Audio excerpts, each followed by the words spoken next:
I didn't keep you waiting, did I? Not at all. I was just at the post office. Gran told me to expect a package, but it looks as if she forgot to send it. She didn't send me an owl this week either. Perhaps she's busy with her research. What did you find out about the dragon you were tracking? I realised that she didn't know the poachers had her egg, so when she left Horntail Hall, she would have headed straight to her nest. I went back to the tent and tracked her flight. Well done. You certainly know what you're doing. I can't be certain, but I have an idea of one place she may have been heading. I thought we might go and see it for ourselves. Of course. Shall we leave now? If that's all right. I want to see how she's faring if she had a collar on.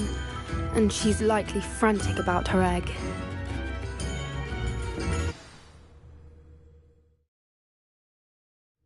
Here we are. I do think this is where we'll find her.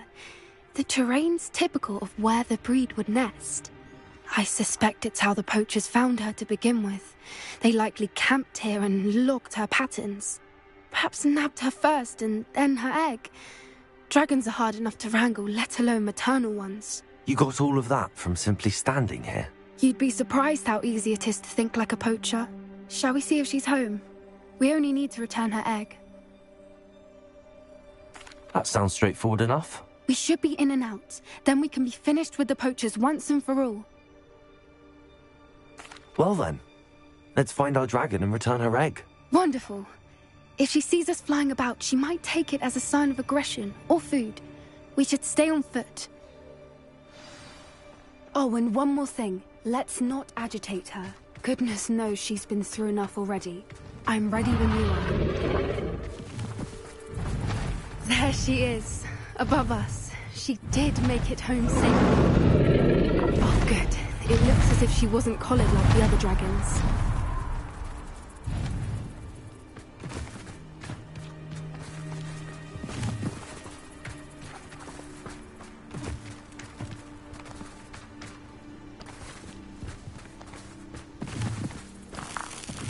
Revelio.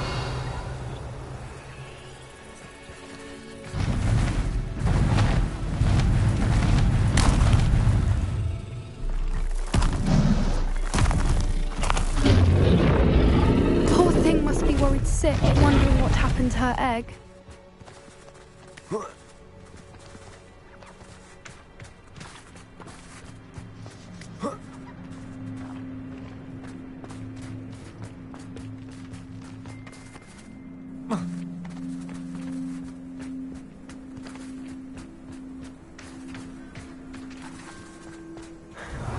For what it's worth, she doesn't seem to have spotted us yet.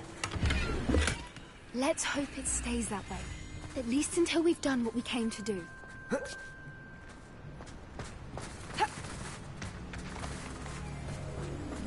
Confringo!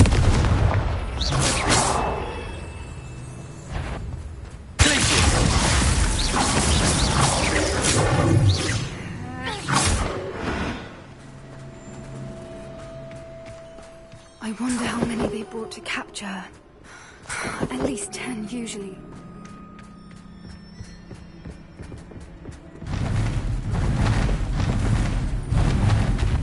There she is again. She's breathtaking. From a distance.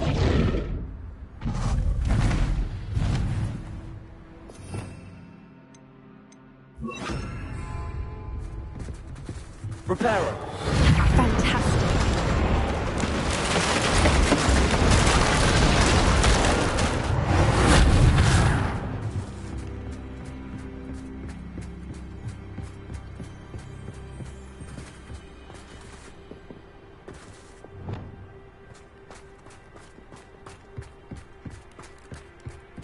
I wonder how good her eyesight is. I beg your pardon? I don't imagine the poachers fed her well. And from a distance, we probably look exactly like sheep to her. Hebrideans love sheep. How lucky for us.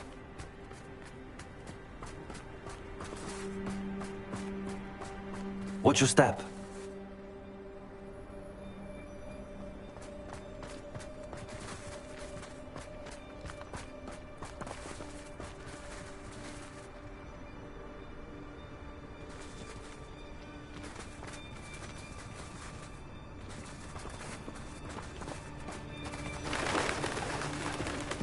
Pity. She must have been starved to pick off a graphorn. Or just raring for a fight.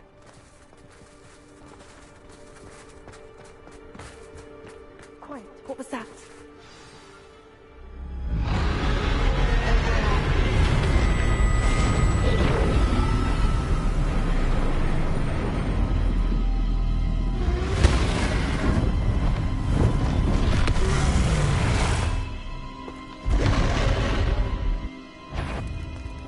Well, there's no turning back now.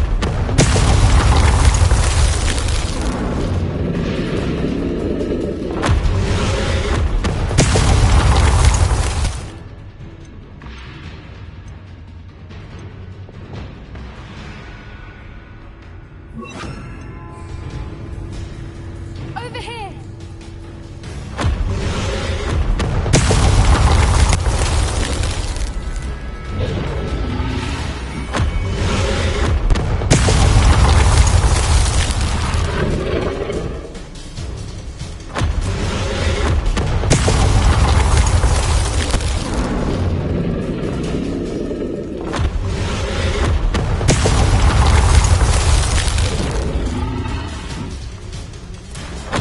Wait here! I'll run ahead. Whenever you're ready, I'll follow your lead. I'll draw her attention. Follow when it's safe.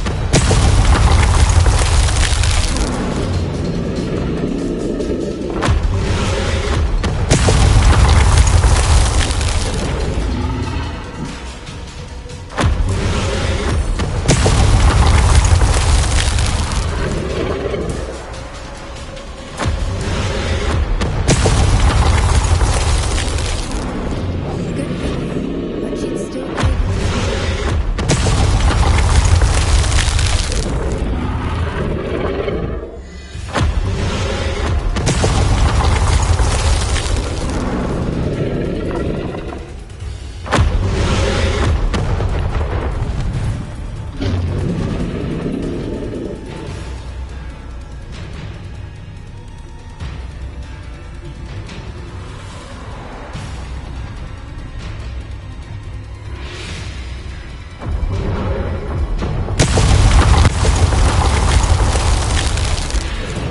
Watch out! It's her domain. She'll make sure you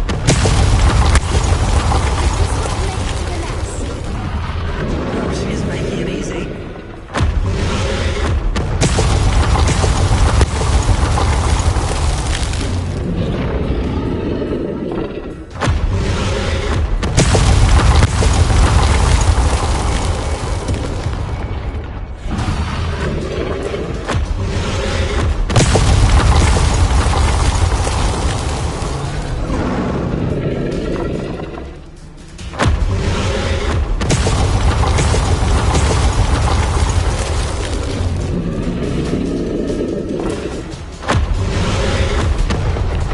Not a warm welcome.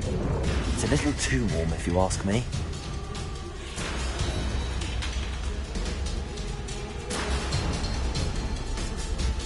I don't suppose she listened to reason. I'd normally try, but we're well past that.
the nest. We're almost there.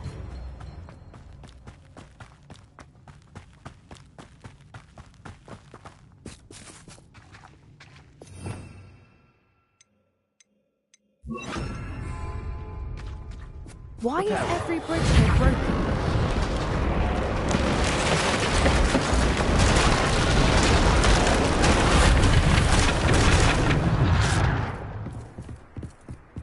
Now, if we just return her egg, we can hopefully make it out without too much fuss.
That was brilliant! And did you see how clever? She left us perfectly unharmed.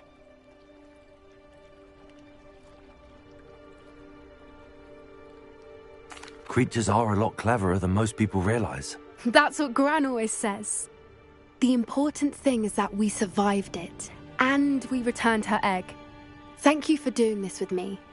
Wouldn't blame you one bit if you wanted to head back to the castle and never think about dragons again.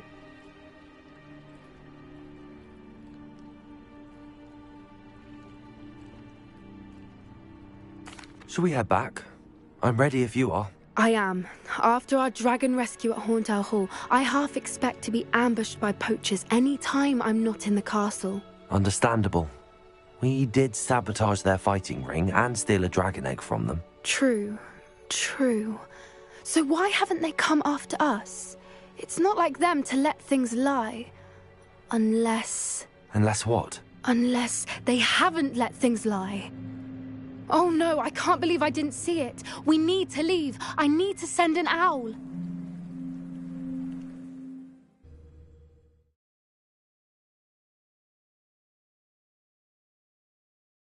How could I have been so blind?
I've always said that travel broadens the mind.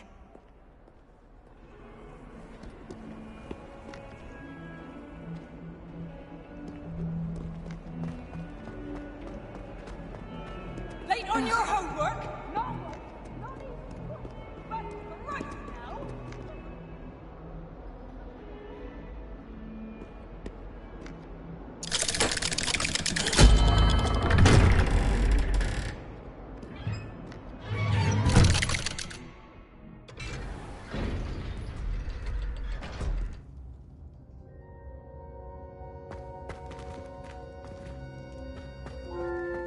You'll never believe what I've learned. What did you discover in the spellbook we found in the scriptorium? Salazar Slytherin's spellbook was a little difficult to interpret, but fascinating. Evidently, he encouraged teaching dark magic at Hogwarts. Neither the Imperious Curse nor the Killing Curse was unforgivable during his time. He believed students should be prepared to use dark magic when necessary, not to fear it. That's why we had to use Crucio to gain access to the scriptorium. He didn't want his knowledge shared with anyone who was afraid of the power of dark magic.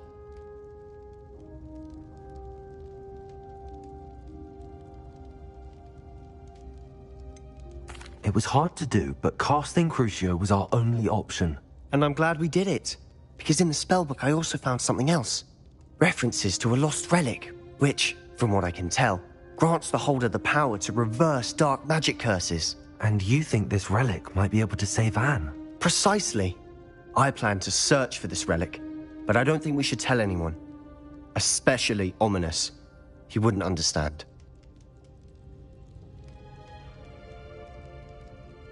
I see no reason to involve Ominous. I'm glad you agree. When I know more, I shall send an owl. And don't feel sorry for Ominous. Keeping this to ourselves for now is for his own good. I'll decide what's for my own good. Ominous, we were just about to get some air. Care to join? You're a liar, Sebastian. I heard everything. You swore you'd never engage in anything to do with dark magic again. No, I didn't. I said I understood you wanting that.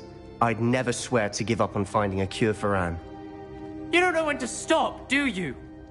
I know when not to stop. Leave this alone, Ominous. I'll be on my way.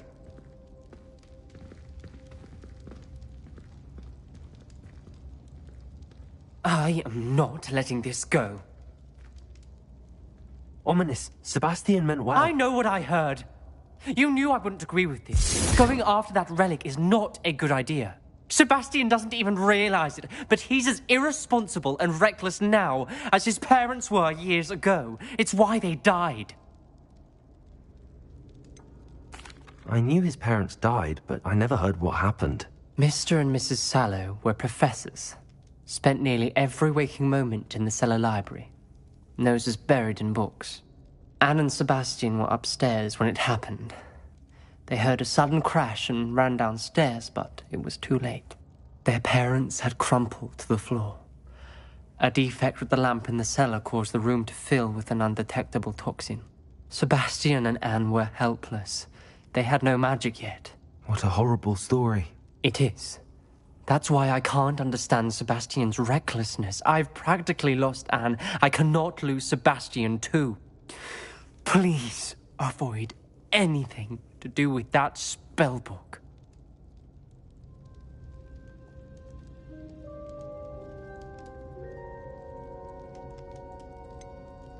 Some references Sebastian mentioned in the book do worry me. I'm glad you understand. I hope Sebastian pursues this no further. But if you think he might, please let me know. It would mean a lot.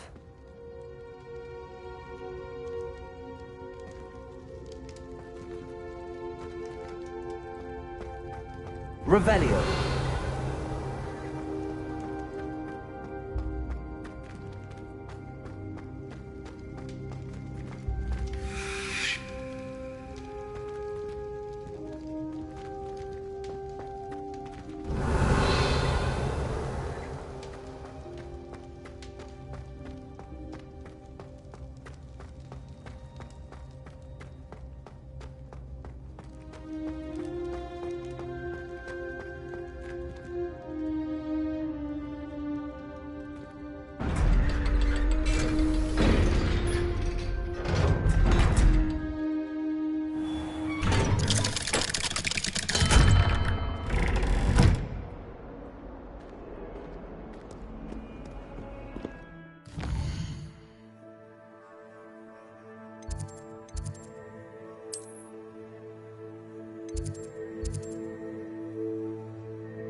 I can't believe we found ourselves trapped in that scriptorium.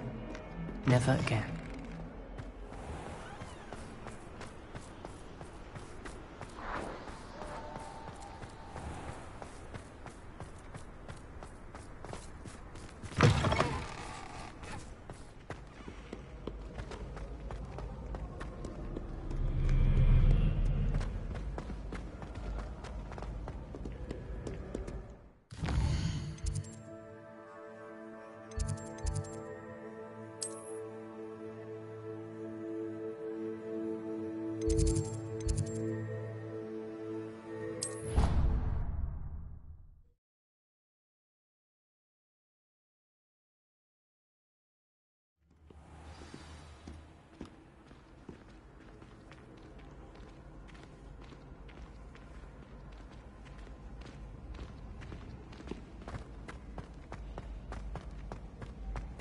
So frustrating. You wanted to speak with me, Mother? I had hoped to speak with you alone, Natsai. Your message mentioned your concern about an unusual creature that was spotted in the woods near Hogsmeade. That could have been anything. You know what it was, Natsai. I am allowed to leave the castle. I am always careful, Mother. Careful. Officer Singer disagrees. She sent me an owl telling me that you have been trying to collect evidence of some kind against dark wizards. She berated me for not keeping a closer eye on you, and she is right. I do not want you visiting Hogsmeade for the near future. But Mother! My little gazelle, you are well-intentioned, but you must not meddle in the affairs of dangerous people. If someone had meddled in Matabeleland, Father would still be with us. I must get to class. Perhaps your friend can get you to listen to reason. So frustrating. She never listens to me. She called you her little gazelle. Is that a term of endearment where you're from? It is specific to me. I am the unusual creature in Hogsmeade she mentioned. Self-transfiguration is not taught at Hogwarts, so I am gently discouraged from practicing it. However, I am an animagus, and it is in my gazelle form that I have been able to wander the highlands rather freely until now, much to my mother's chagrin. That is how I managed to spy on Rookwood and Harlow.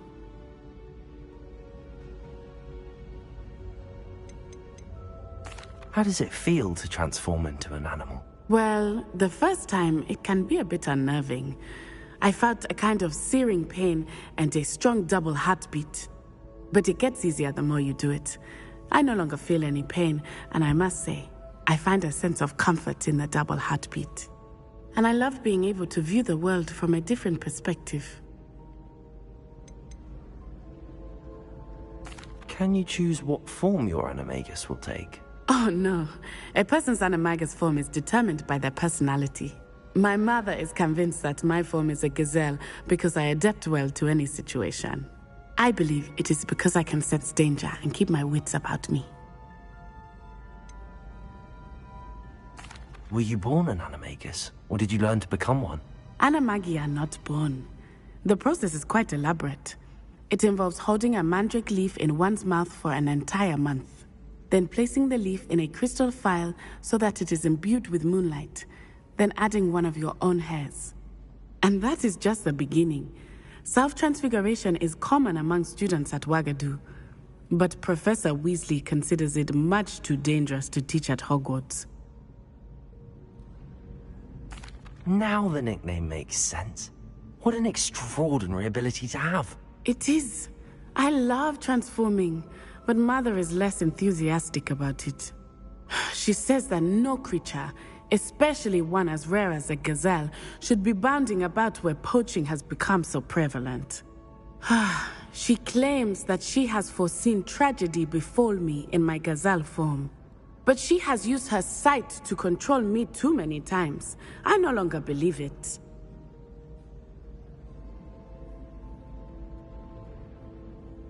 She's concerned for your safety. It may be best for you to stay away from Hogsmeade for now. That may be safe, but I do not believe that it would be best. Do you? You could have fled the moment you discovered that Rookwood, Harlow, and Randrock were after you, but you did not. I choose to act as you have. I must deal with Rookwood and Harlow, not hide from them. My mother cannot know where I am all the time. Thank you for being here during that rather awkward conversation.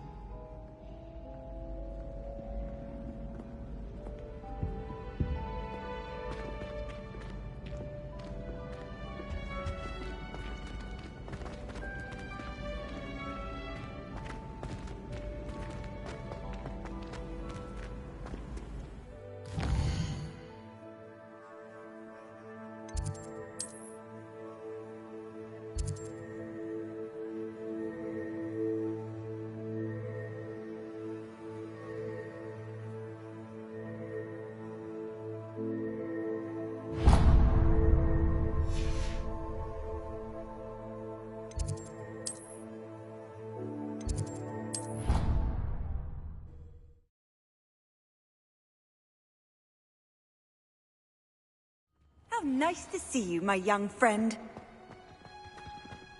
Oh, it's you! Just the... Samantha, is everything all right? No, it's not. It's my brother William. He's been cursed. He ignored my warning and now he's lying in St. Mungo's looking completely pathetic. He simply never listens. I'm sorry, how exactly has he been cursed? Oh, you won't believe it. Truly, but his feet were turned into purple beets. You can imagine his distress. And mine. I won't even go into the attention he was getting from our garden rabbits before he admitted himself to hospital.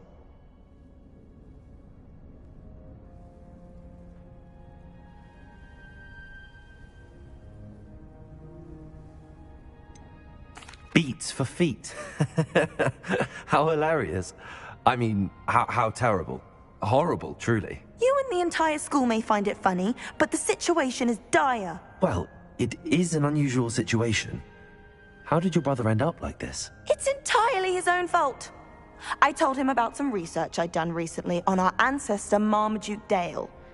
In particular, my discovery that Marmaduke's tomb was cursed. My brother's always making fun of my discoveries. This time, he laughed in my face. Told me I'd misinterpreted my findings. As if that were possible. And to prove his point, he went right up to the entrance of the tomb and poof! His feet transfigured into beets.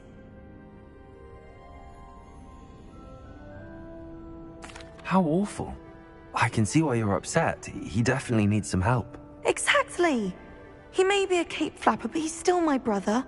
And no one deserves such a fate to last forever, especially as the result of a single brainless mistake. Now I worry that if the curse isn't reversed, it could become permanent. Can't the curse be broken? Possibly. The curse stems from a crest that was stolen from Marmaduke. If the crest were returned to its rightful place upon his sarcophagus, then I believe that William's feet may be restored. You battled trolls when they attacked Hogsmeade, escaped a dragon, and I could tell by your work and charms that you're a skilled spellcaster. Returning a crest to a sarcophagus should be almost effortless for you. So, will you help us?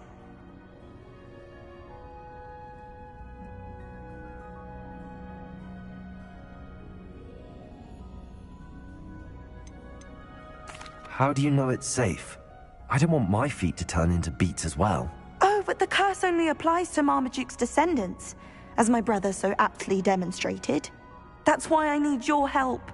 You're unrelated to my family, so the curse wouldn't affect you.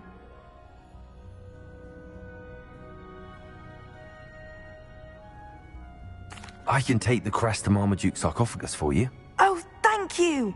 Thank you so much! You'll simply go into the tomb where Marmaduke was laid to rest and place the crest on top of his sarcophagus. According to my research, the tomb's been abandoned for centuries, so it should be a fairly simple task. You'll find it just east of the hamlet of Brockborough. Thank you for your help. My family is indebted to you.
Hello.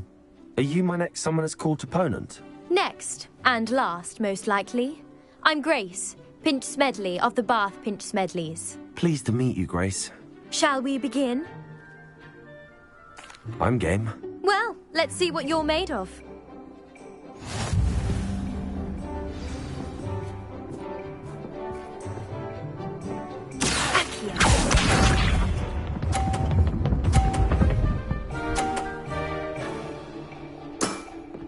You didn't see that.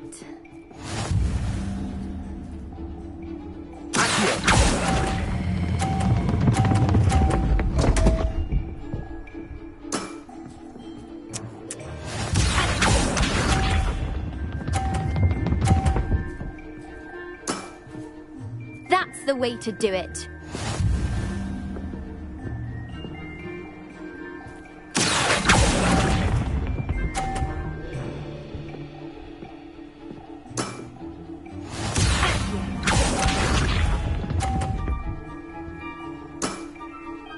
That's the way to do it.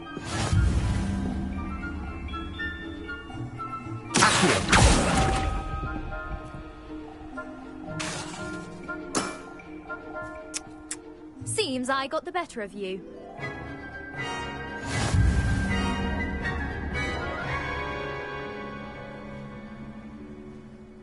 Would you like to go again?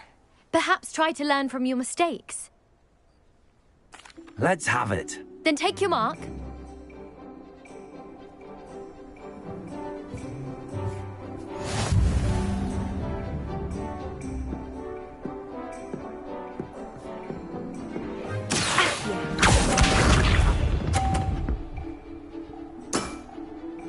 That's the way to do it.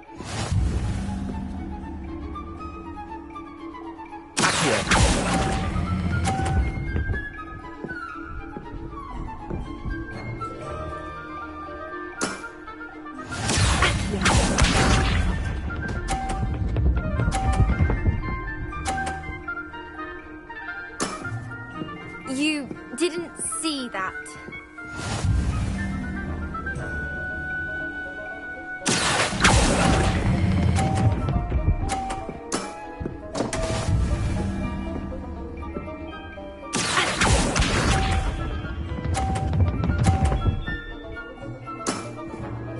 That's the way to do it.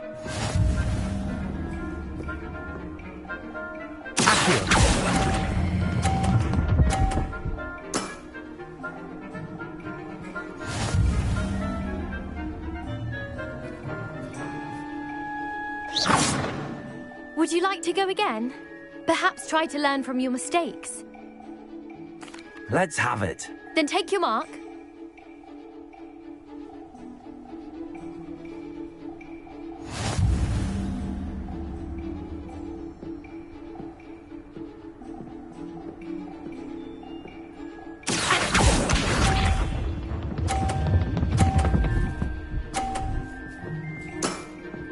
You didn't see that.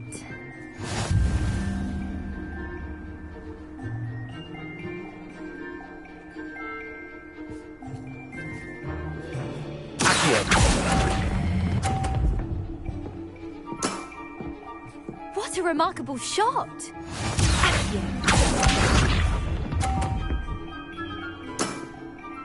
That's the way to do it.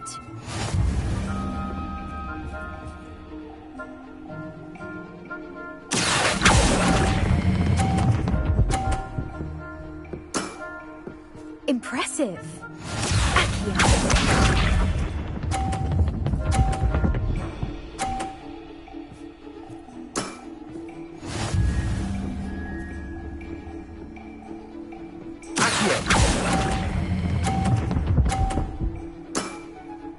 Well, it appears I've been bested.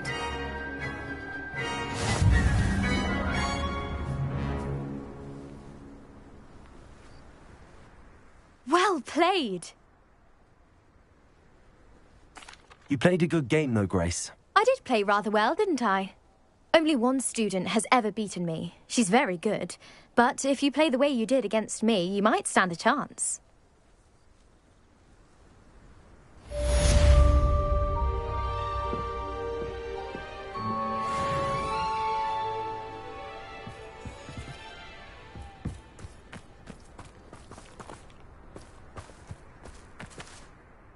Grace, what was it you needed my help with?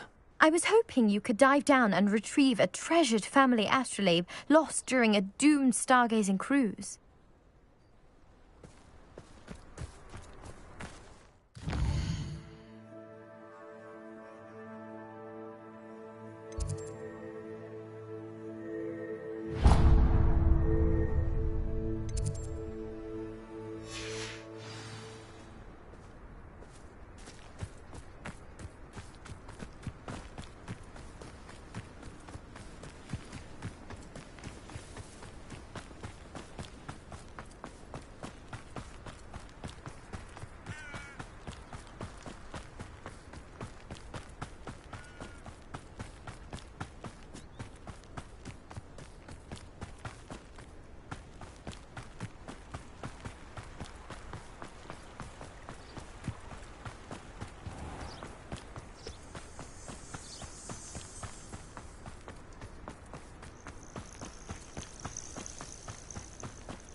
Oh, good, you're safe.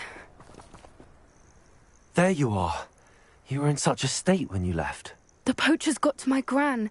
Someone recognized me in Horntail Hall and they got to her. What do you mean? Is she all right? She's fine, thank goodness. But they were at her house, our house. They assumed I'd sent the egg there. She said they took the whole place apart looking for it, screaming that we'd cost them everything. I'm sorry, Poppy. I'm glad she's all right. I don't think either one of us could have anticipated that. I should have known. I underestimated the poachers. And now another creature's in danger. What do you mean? The poachers refused to leave empty-handed, so they took valuable journals that Gran had discovered when she was researching rare creatures.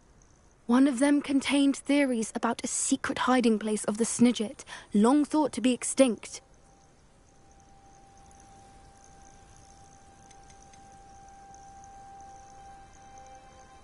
Where exactly are these Snidgets allegedly hidden? Gran says the journals were a bit cryptic, which is good.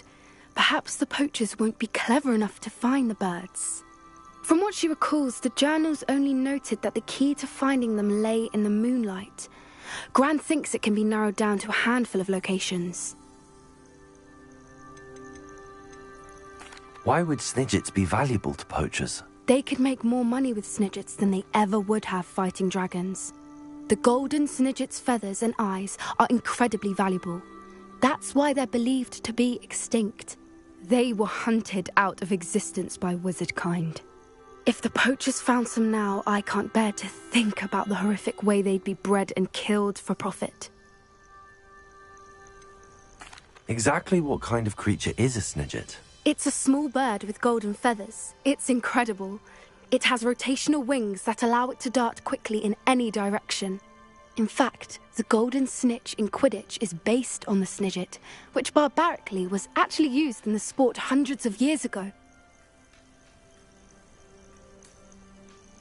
I take it you aren't going to let the poachers anywhere near the Snidgets. Gran wants me to stay out of it, but I know she's devastated that poachers might go after the Snidgets, if they still exist.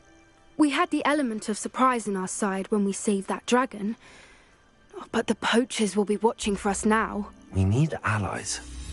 Others who hate the poachers enough to help us, who value creatures as much Merlin's beard! You're a genius! The centaurs! They'd want the Snidgets protected at all costs.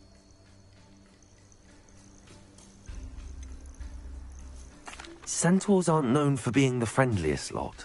Especially not with wizard kind, and not right now. We'll need to be careful in how we approach them. Tensions with them are high.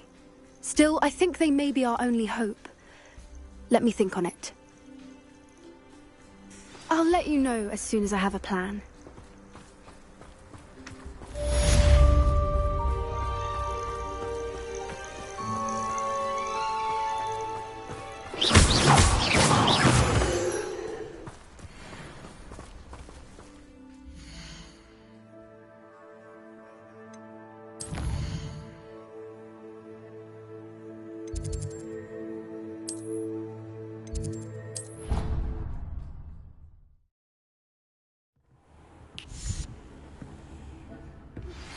Anne is getting worse. there's any chance that the relic from Slytherin's spellbook can help her, I must find it. I'm requesting your help. Meet me outside of Feldcroft, near the catacombs.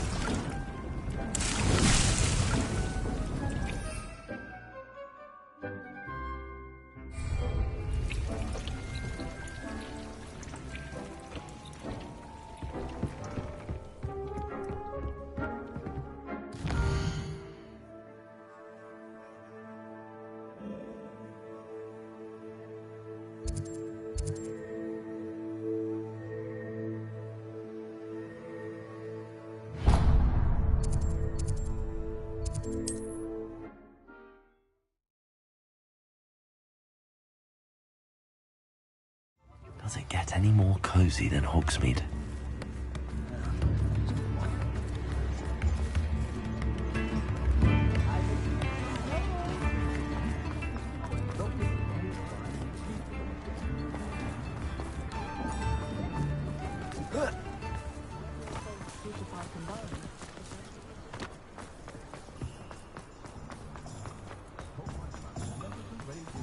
Hello, pardon me. Hello there. Was there something you needed? Hello, I was wondering if you would be interested in having your own shop and a house elf to help you with it. Penny's the name. Penny's mistress is selling this shop, and Penny is most eager to start working with the new owner. It might surprise you to know that Penny can sell practically anything.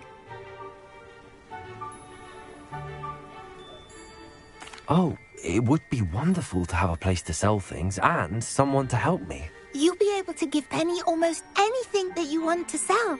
It will be no work at all for you once the shop is up and running. If you want the shop, and Penny hopes that you do, you should talk to Penny's mistress as soon as you can. Her name is Cassandra Mason. Why is your mistress selling the shop? And you? Penny cannot be certain, as Mistress Mason so rarely confides in her. However, she repeatedly mentions how tired she has become of trying to let the shop. She has had rotten bad luck with the last few tenants.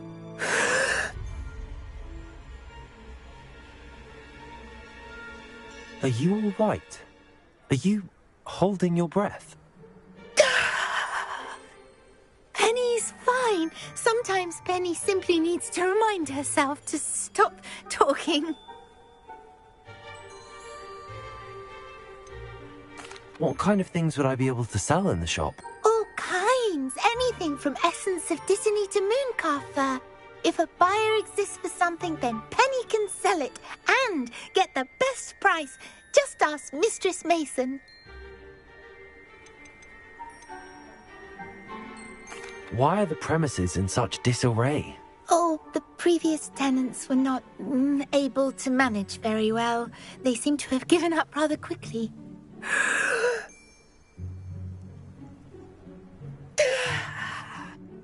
Penny is perfectly capable of helping clean and repair, so the shop will be ready for business in no time.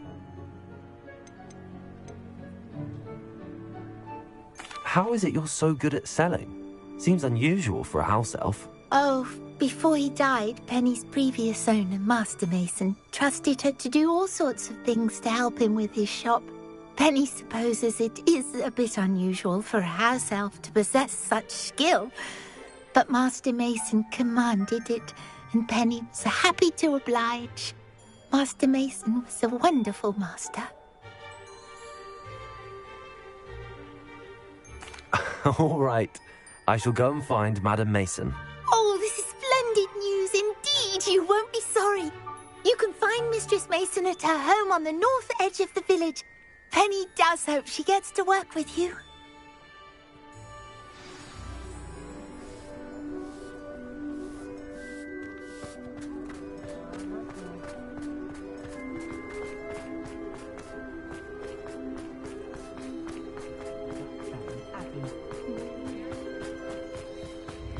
Sometimes it seems all roads lead to Hogsmeade.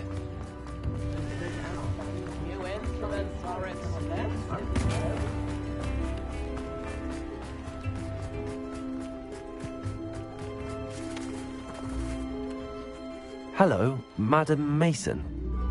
I understand you have a shop to sell. Why, yes. Yes, I do. Are you interested?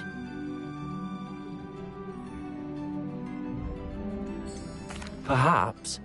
It depends upon your terms. I think you will find my terms quite generous. But, and do please forgive me for asking, don't you think you might be a tad young to own a shop?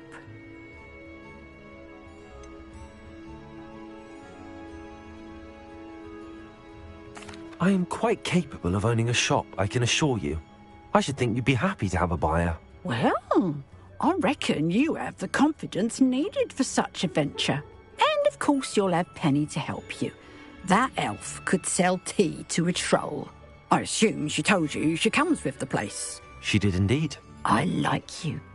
Tell you what, I shall sell you the space for an exceedingly fair price.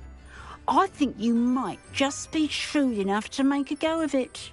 An exceedingly fair price for a shop and an elf. What's the catch? Ah, you are wise to be wary in business dealings. No catch, really.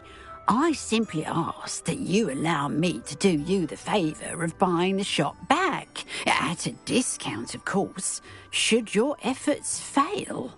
The last thing we need here in Hogsmeade is for one bad apple to spoil the barrel, if you get my meaning.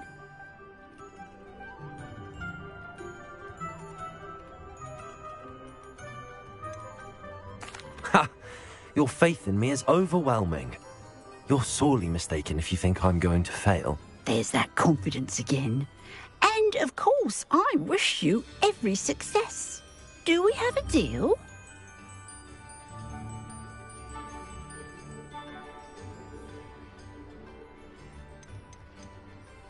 It looks to be rather a mess.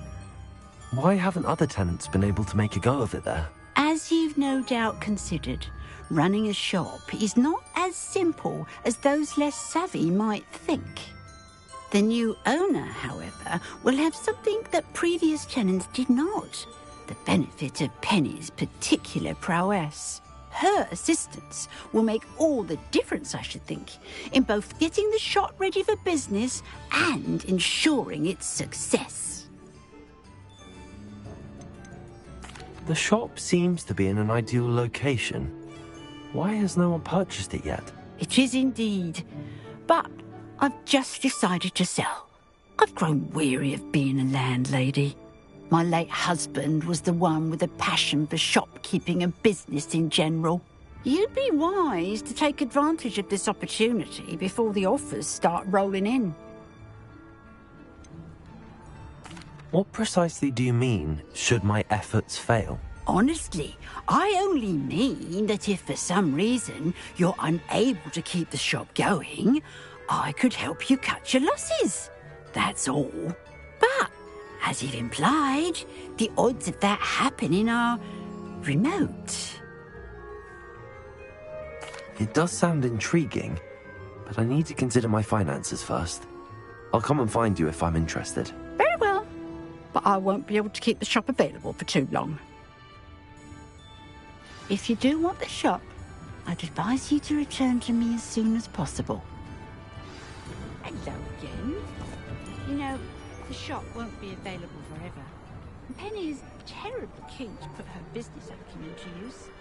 I do hope we're able to do business together. Madam Mason, about the shop. Yes? I've decided I'd like to go ahead and purchase the shop. I have to say I'm impressed. You are a remarkably resourceful student. I am indeed. And brave. You won't be sorry. Give me the money, and I shall get the paperwork filed immediately. Wonderful. Shall I head directly to the shop? Please do. Oh, one more thing. Since my husband died, I've not been able to bring myself to retrieve some of his personal items. They're in a chest at the back of the shop. Penny has the key. As you get organised, I would be terribly grateful if you could help an old widow and gather his things for me before you open for business. I wish you the very best of luck in your endeavours. Penny will meet you there.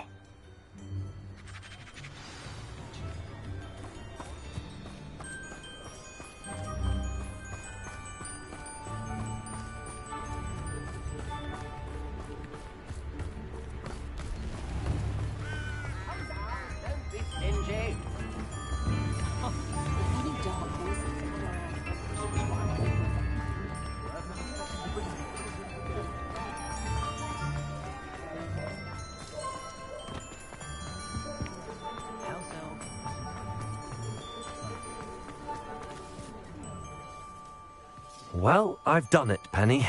The shop is mine. Oh, Penny is so pleased. Penny was hoping you would be the one to purchase it. I'm glad you're here to help me.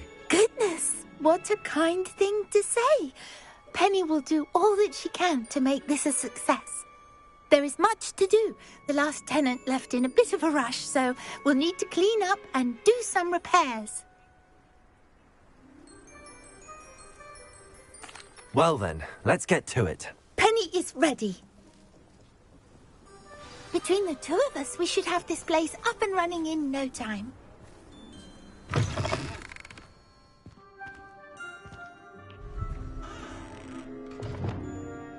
Repairer! Oh, Penny can already see potential. This will surely be the most successful shop in Hogsmeade. Mistress Mason wanted Penny to be sure and give you this key. It opens a chest in the back room of this shop. Oh yes, she mentioned it to me. It contains some of her late husband's belongings. Penny wonders if you should open the chest. Are you holding your breath again? Penny must get back to work now.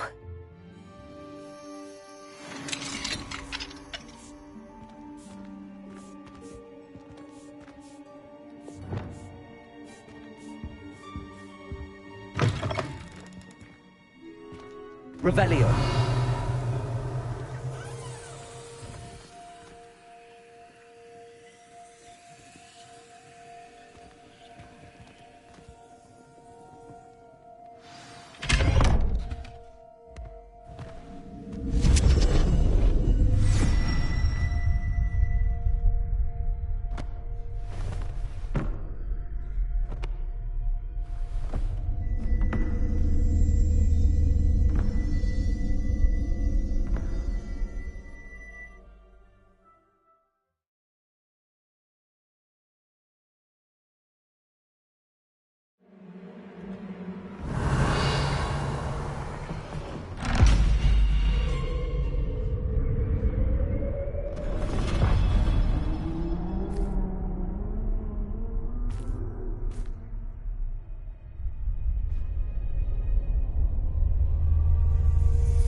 Revelio.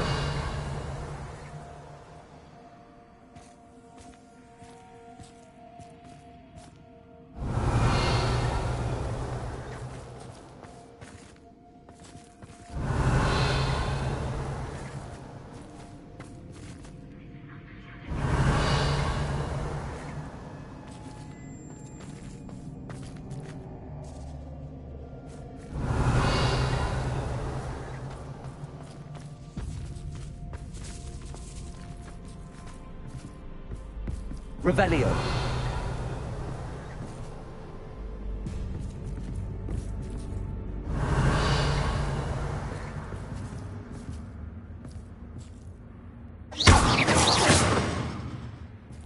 Revelio.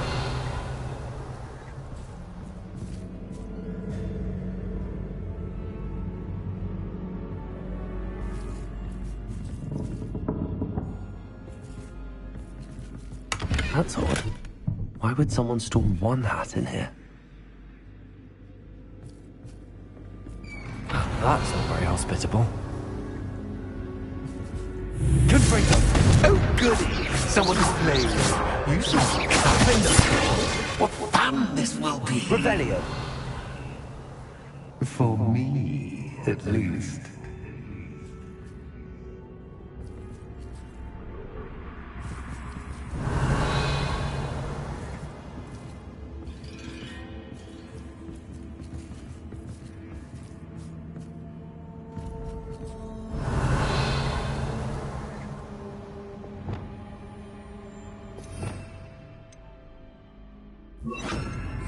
Lumos.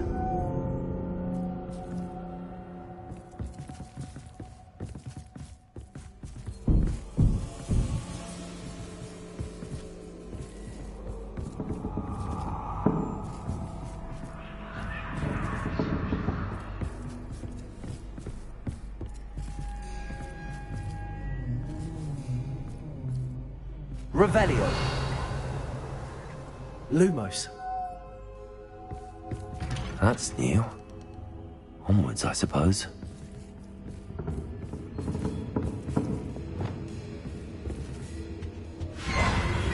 What the... Who's there? Revelio.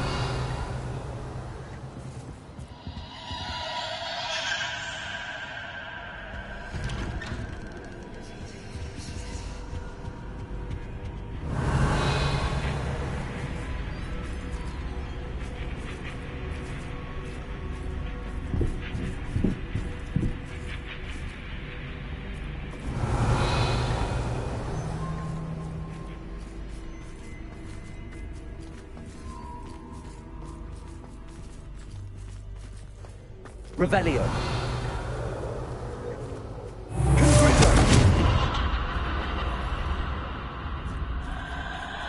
Revelio.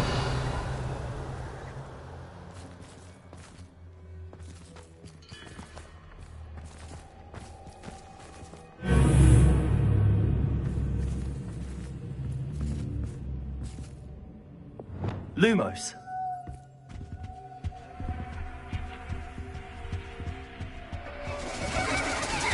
That's lovely.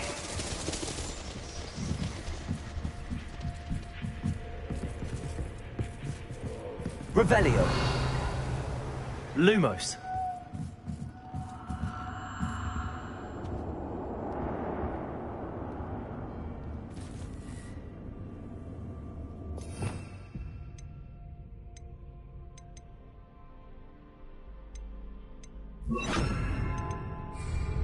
Reparo.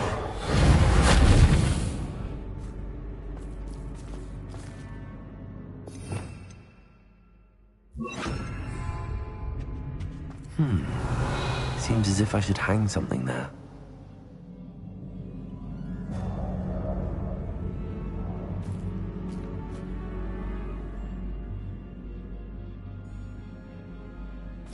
Revelio. These lanterns must belong somewhere.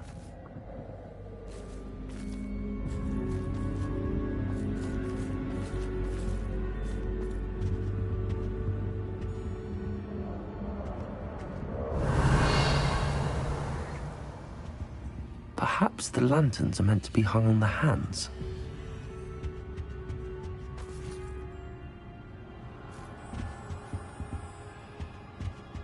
Revelio.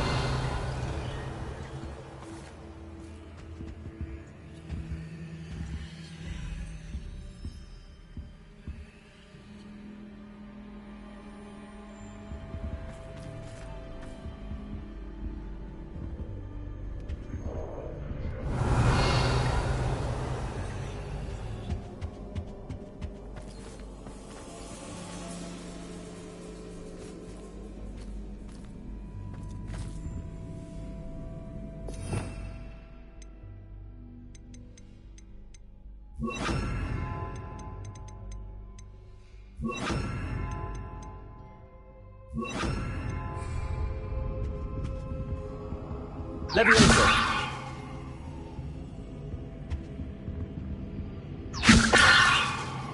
Lumos. Wingardium Leviosa.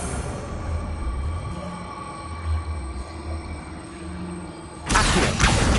Wingardium Leviosa. Revelio.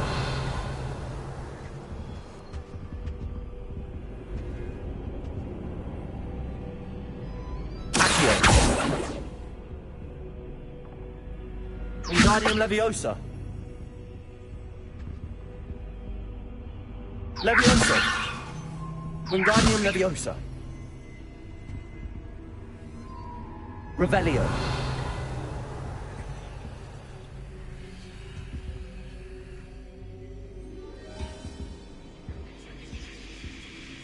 Levioso! Wingardium Levioso!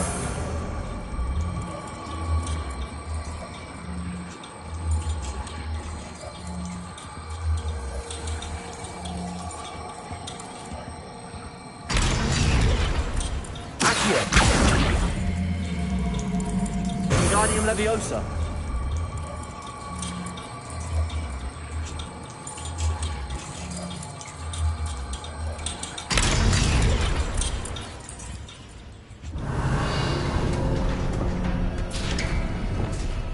How enlightening! Revelio. You might survive a bit longer than the others.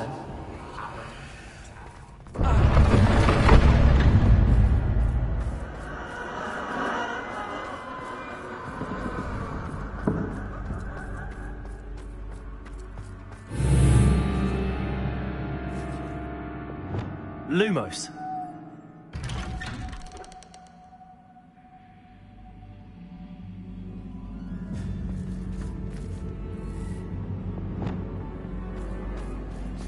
Revelio.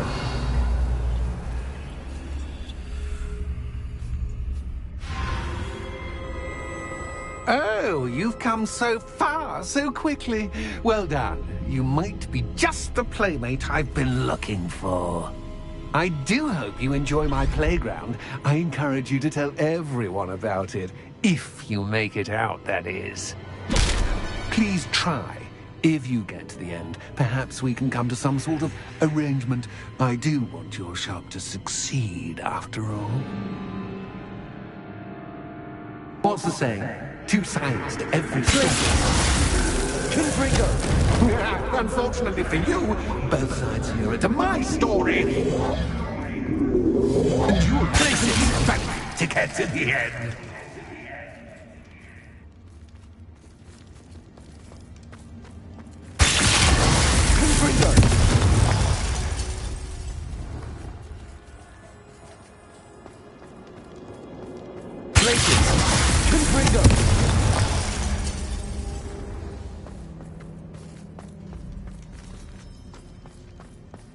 I simply adore this blooming place, don't you?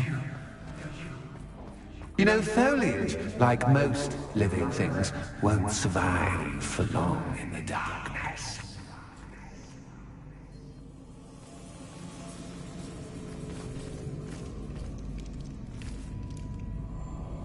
I wonder if I need to place lanterns to open these doors. Revelio.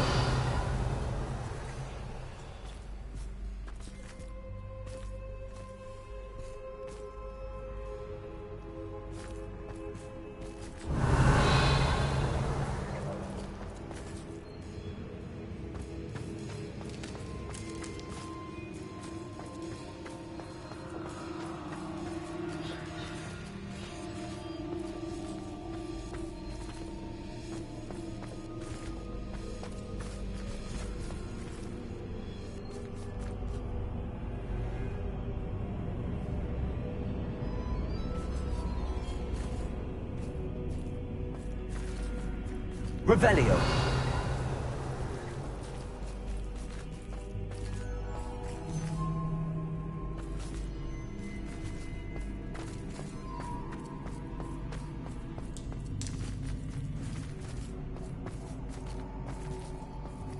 Confringo.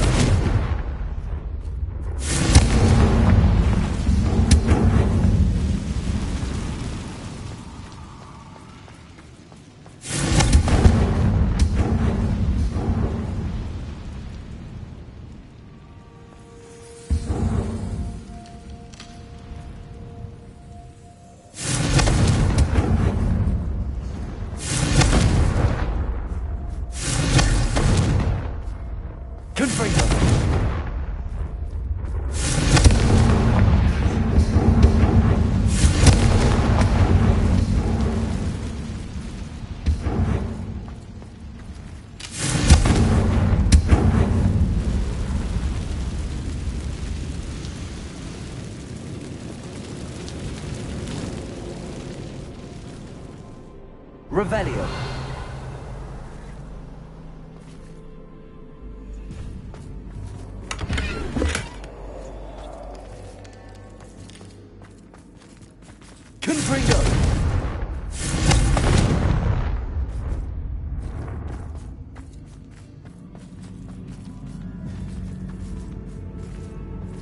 Revelio.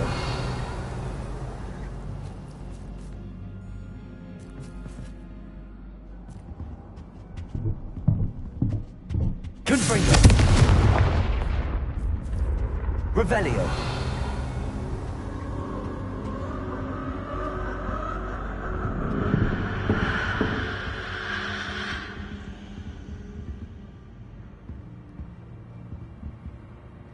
Confringo.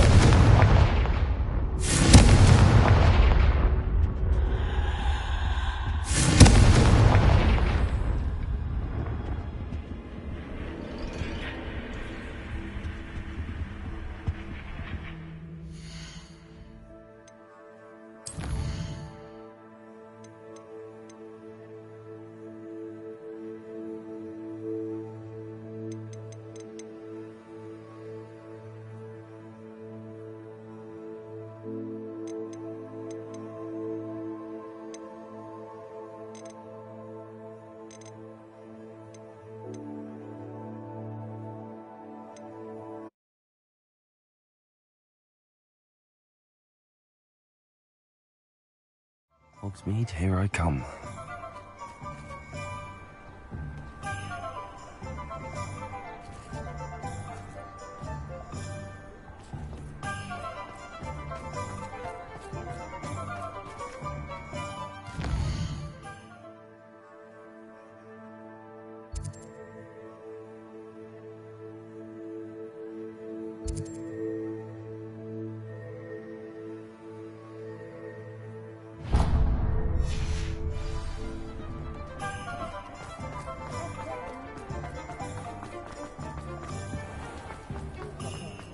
Simply pretended.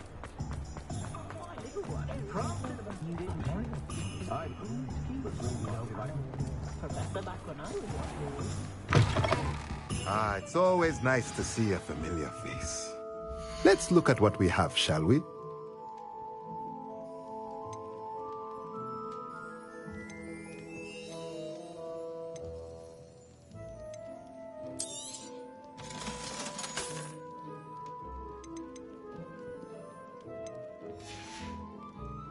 Let me know if there's anything else I can do to help.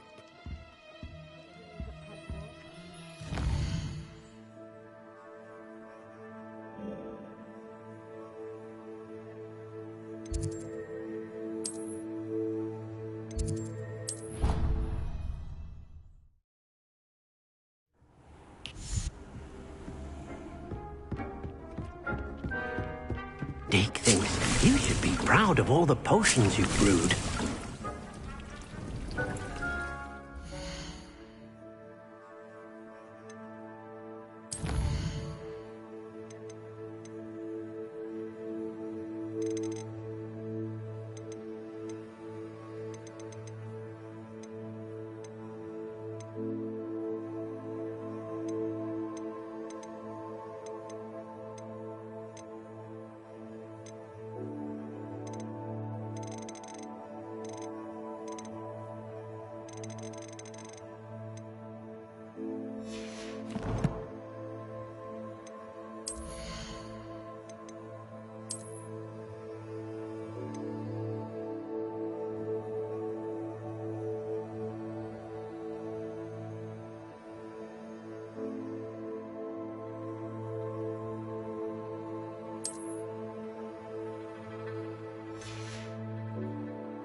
Hobbs Cave shouldn't be terribly far from here. Deke has marked the area on your map.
Wonder if I'm safe to explore in there.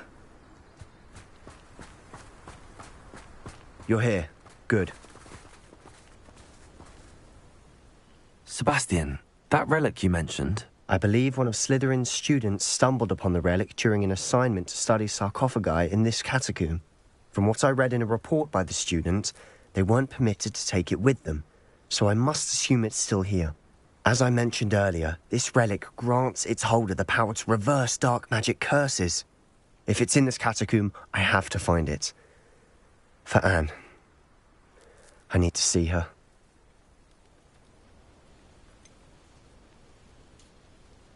I'd be interested to know what else the student discovered. Have a look.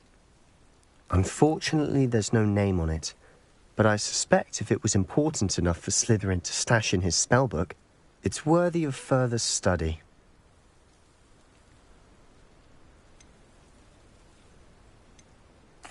I'm ready to explore the catacomb. Perhaps we can visit Anne when we've finished. Perfect. By the way, Ominous has been asking about you. You didn't tell him what we were doing, did you? I didn't. I promise. Good. Ominous would be livid if he knew what we were about to do.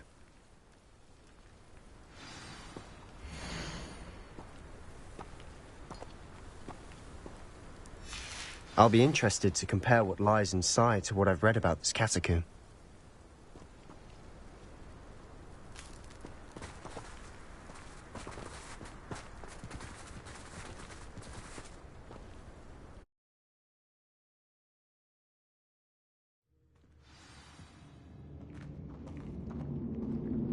Revelio.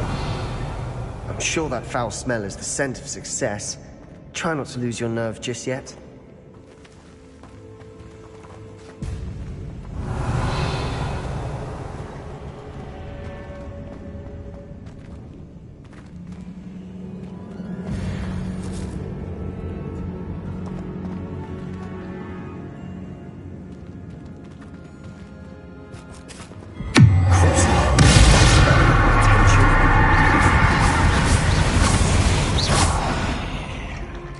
At least now we know we're not alone here.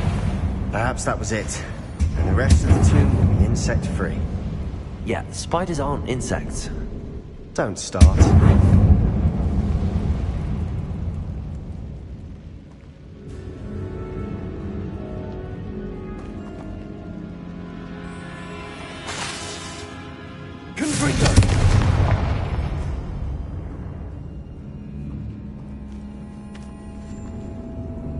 This room is taller than it looks. Revelio.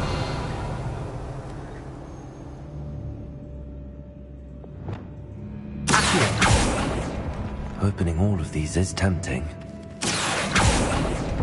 We're here for a reason.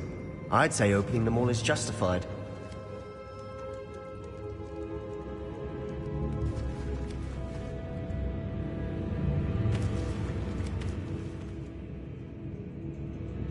Revelio.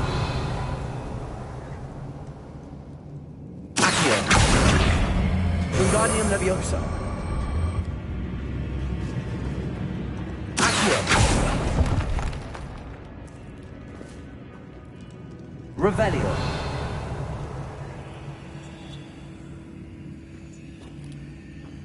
Confringo.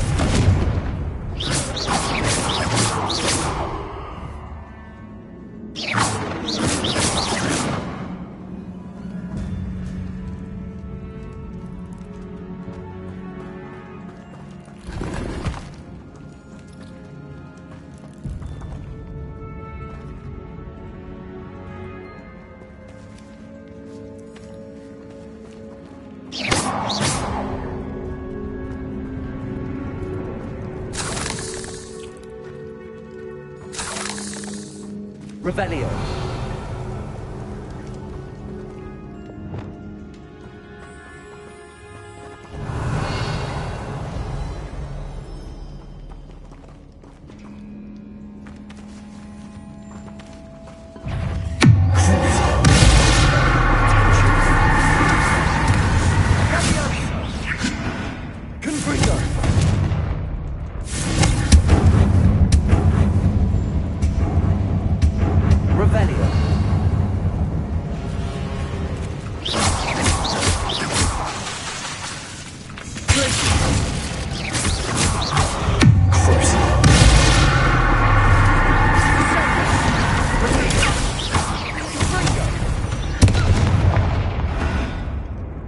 Revelio.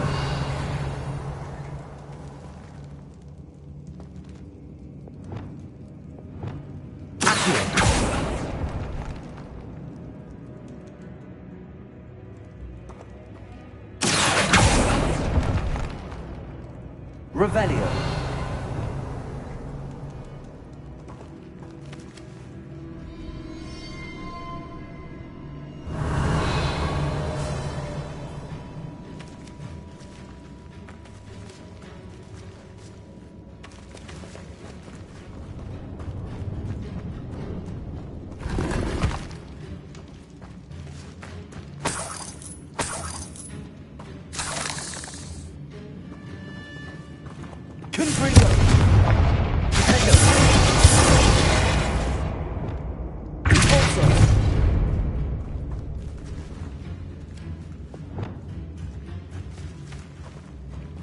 Revelio. Watch your slip. I need a slip there.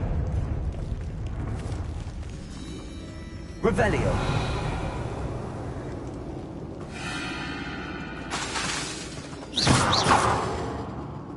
Revelio.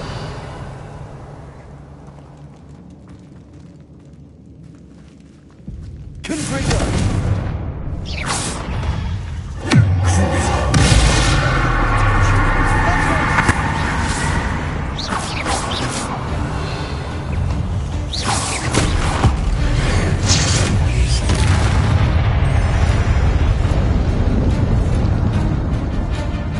Revelio.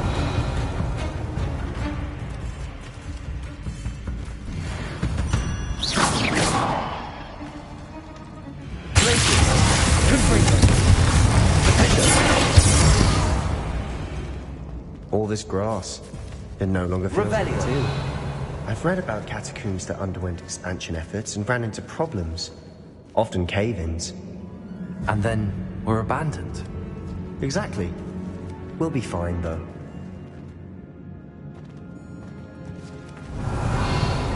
Confringo!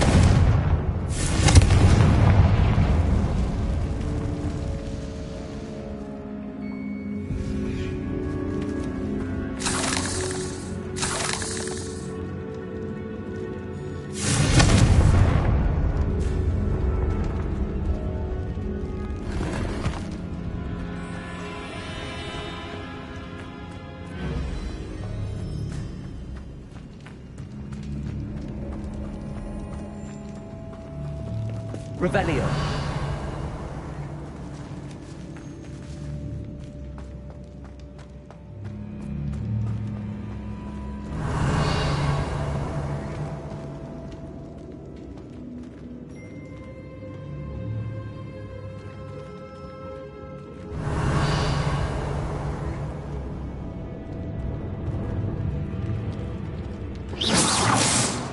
Confringo.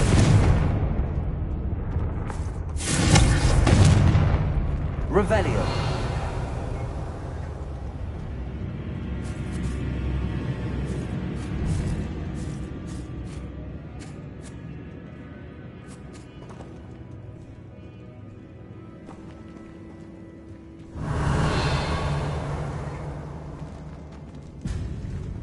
Now this is the sort of great room I want to be buried in. Surrounded by grandeur. Grandeur and then some.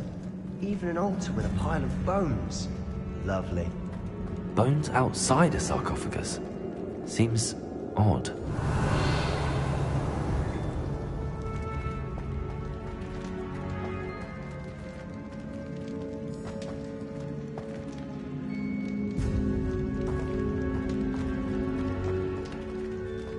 Revelio. There's something here by the altar. What did you find? Looks like part of a student's diary. It mentions plans to return for the relic and conjuring barricades using bones. Of course. The student's summary referenced the space beyond the Great Room, which means this can't be a dead end. Let's divide and conquer. You work on sorting out the bone barricades, I'll look around and see what we missed. Hold on to that diary entry. There may be more to it. It does mention something else. It says their next assignment was learning the Imperius Curse. Really? Interesting. We need to focus on moving beyond this room. But let me think for a moment. Of course. I'll start to search for those barricades. Brilliant. There's more to this than even I imagined. Look, bones stacked oddly on either side of this archway. Leave no stone unturned. Or in this case, no bone.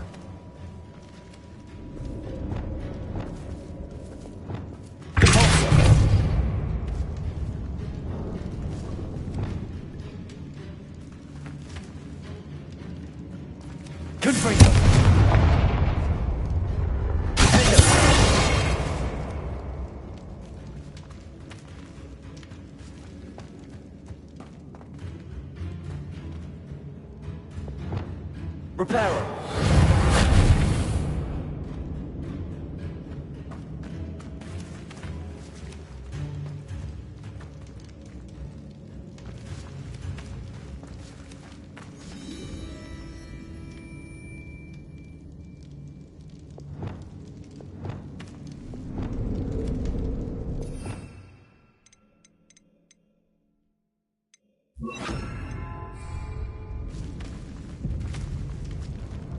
Bombarda.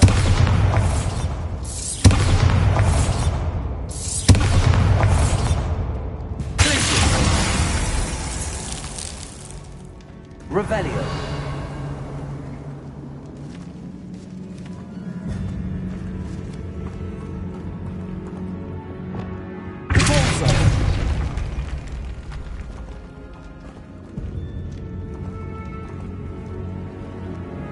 Revelio.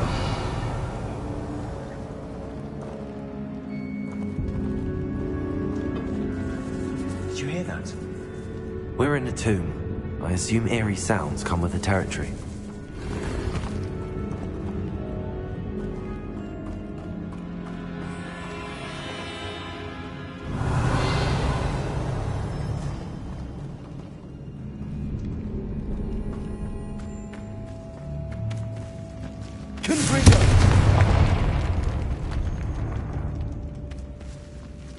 Revelio.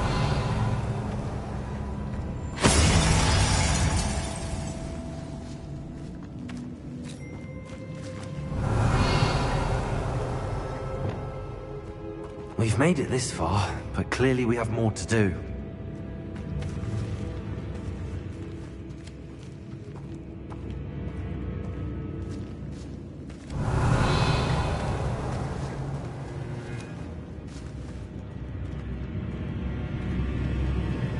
Revelio.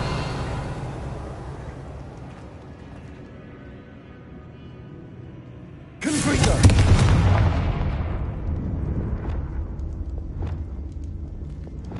Revelio.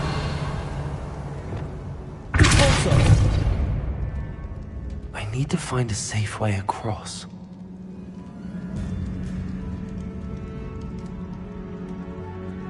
Revelio.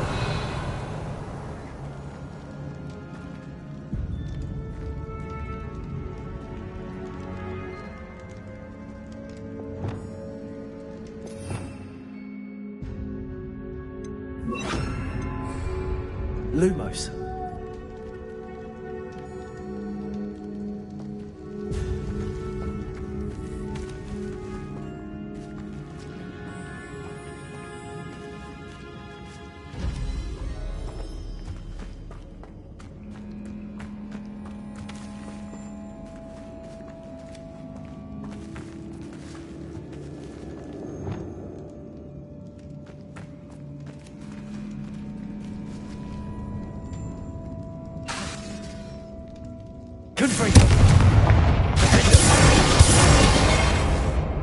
If this archway is barricaded, we can find a way through.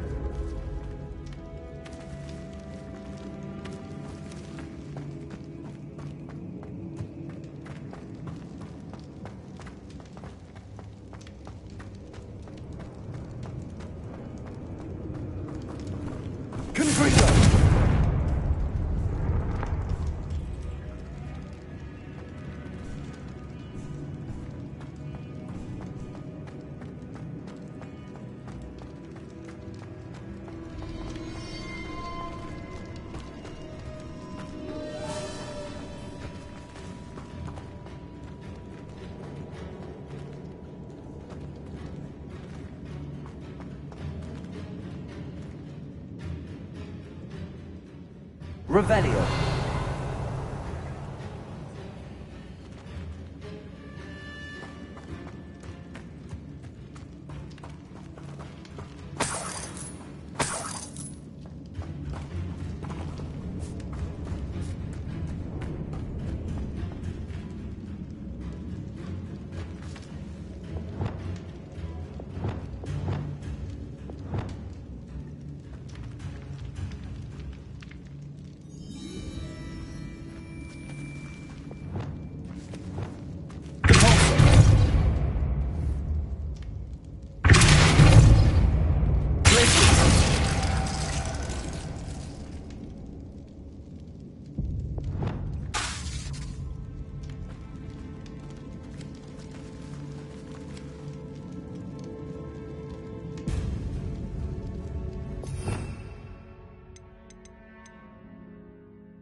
We've rid the world of another spider.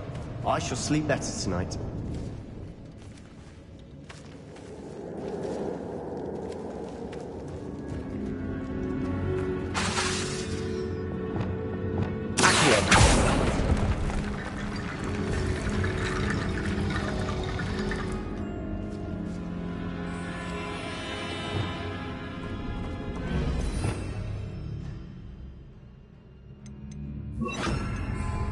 Repair.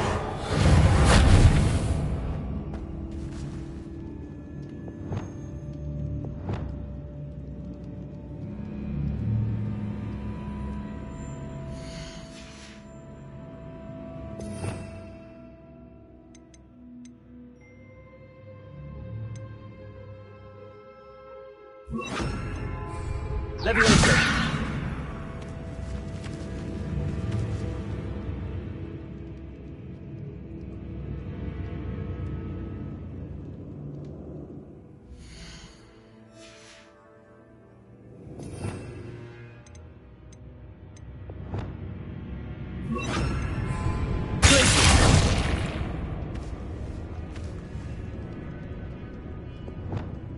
Wingardium Leviosa.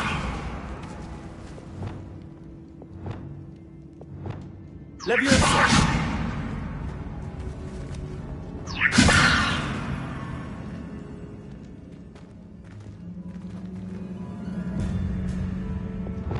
Wingardium Leviosa.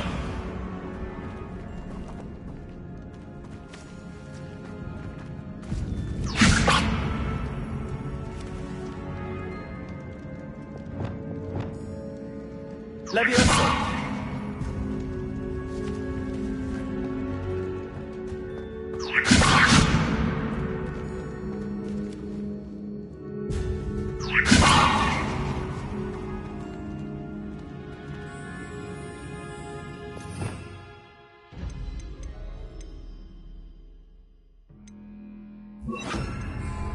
Accio.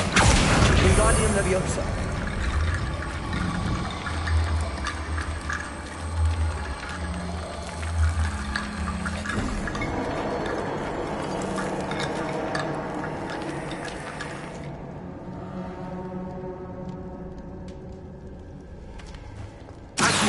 Wingardium Leviosa.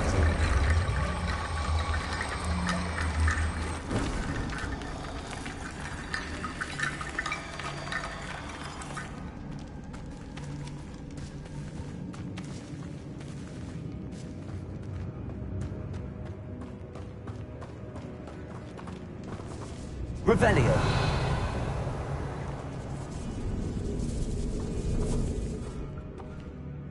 Accio.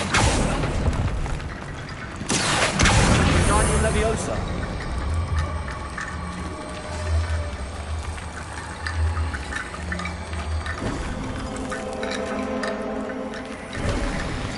You've done it. I knew we'd get through. I felt it in my bones. Nice. Revelio.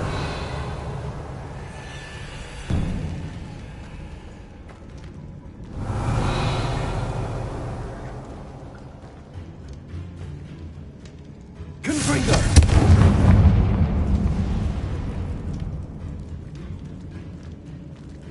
Revelio.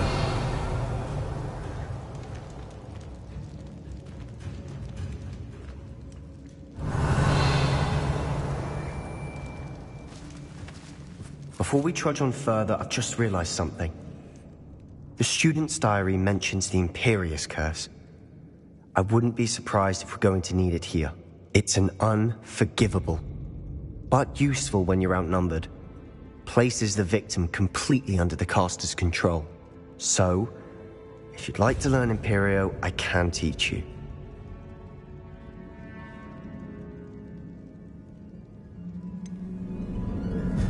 It's probably wise to know the spell. I couldn't agree more. A spell that could save your life shouldn't be unforgivable. You have a lot at stake. You have an ability that evidently no one's seen for centuries. Focus your wand movement. It's not an easy spell to master.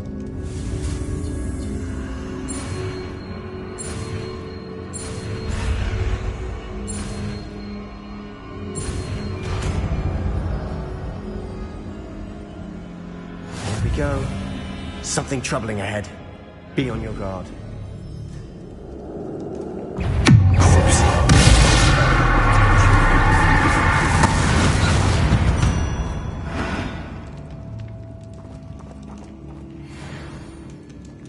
Revelio.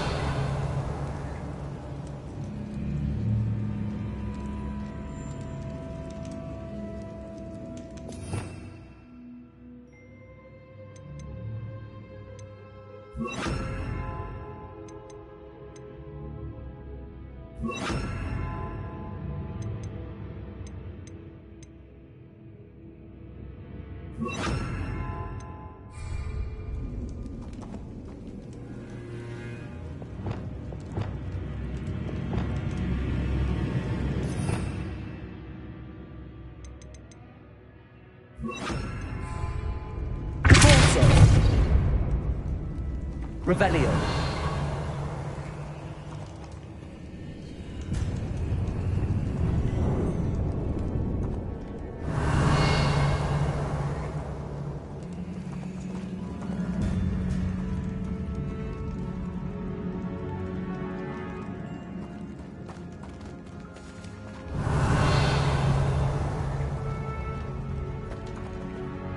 Confringo.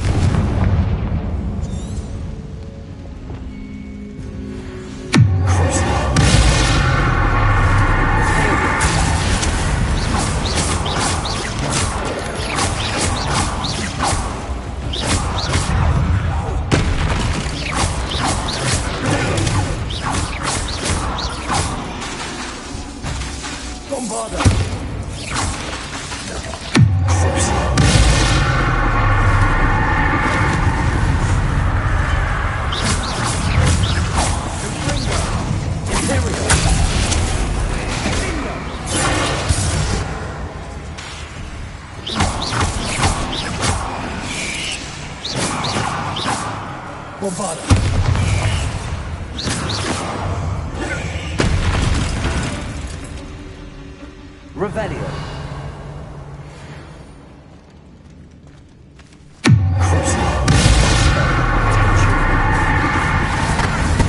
The enemy spiders can make such a mess.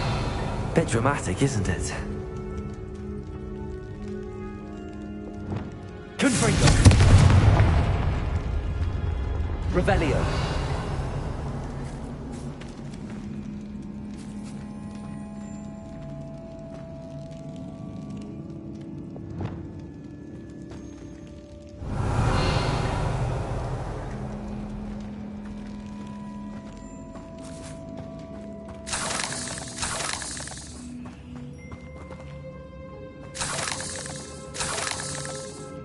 Bombarda. Confringo.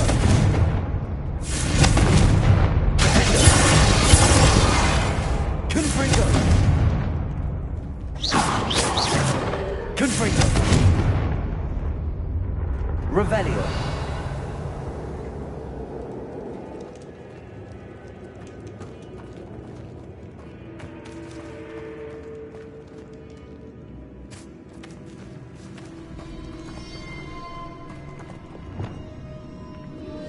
Bombarda. Revelio.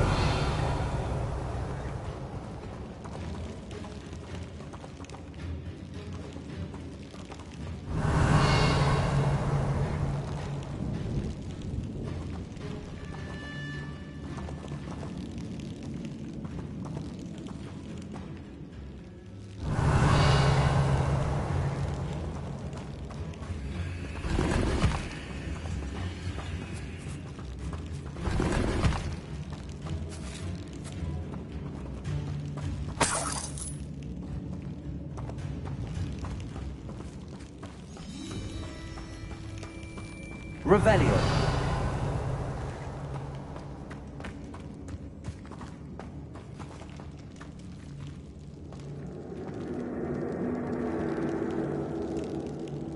Bombarda.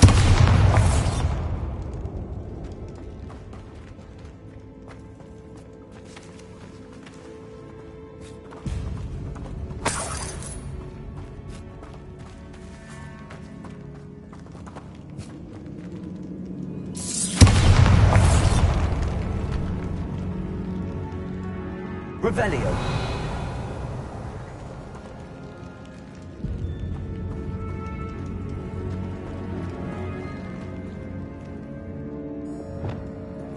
Confringo.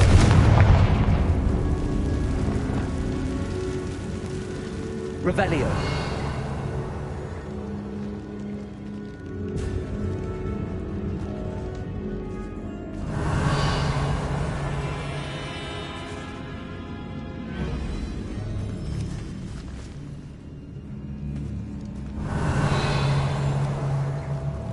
This catacomb has suffered decay, just as the student's summary described. I doubt anyone's been here in quite some time.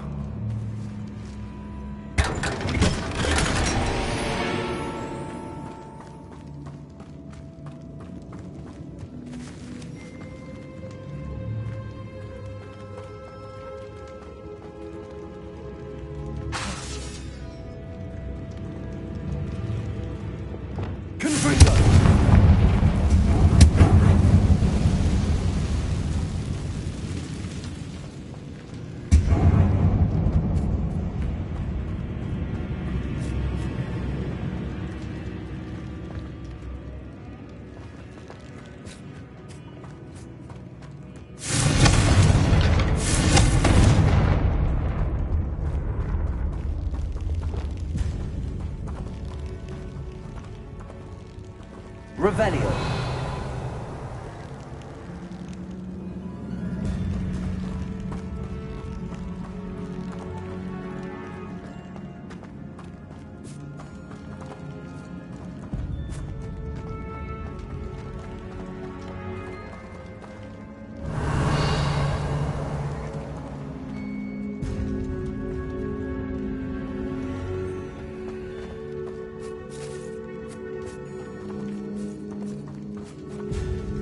Revelio.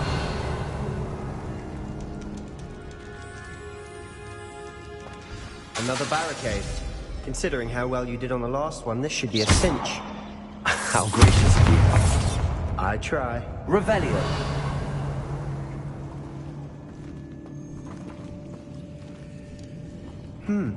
This looks different than what we faced before. Now we're also dealing with rune symbols.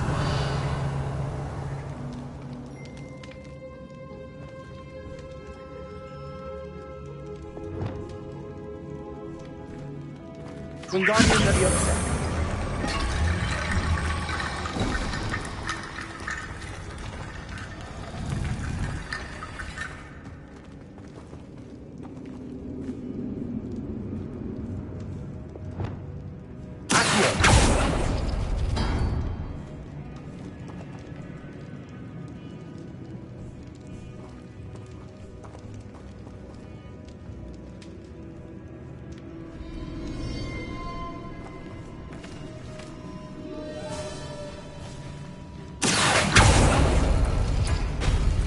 That worked. Keep going.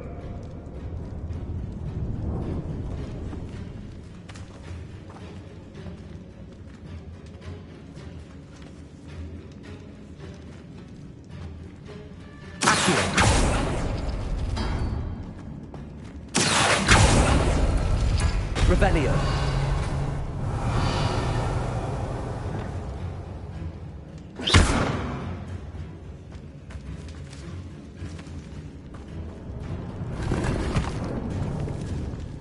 Revelio.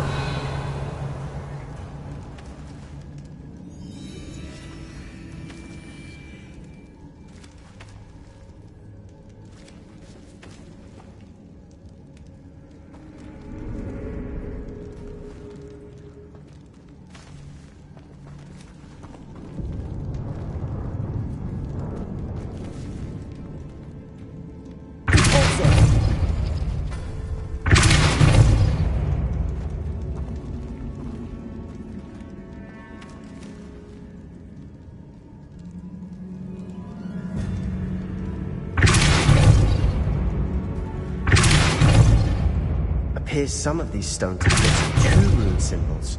That has to mean something.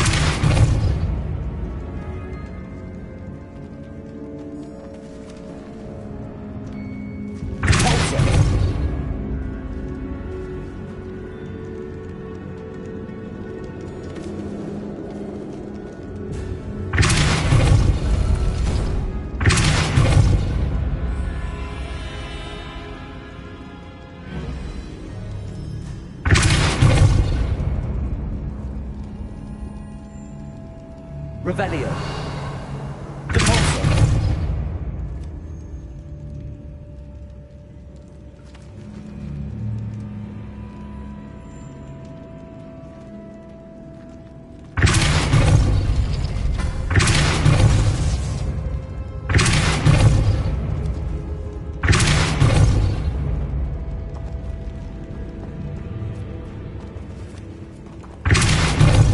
Revelio.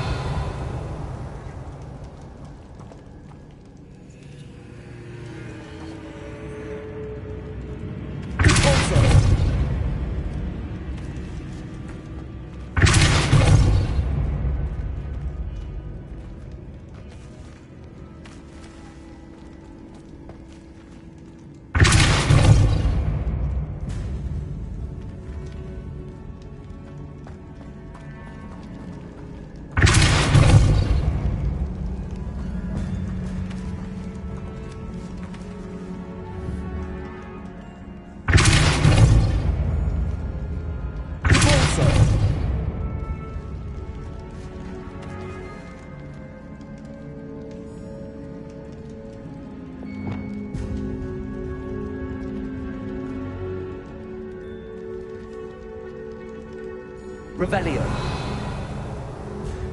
Accio.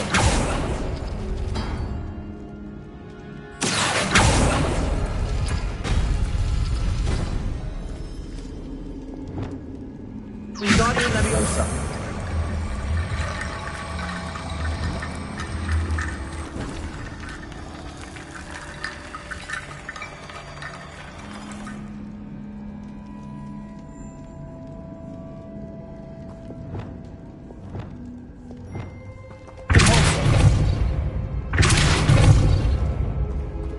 Revelio.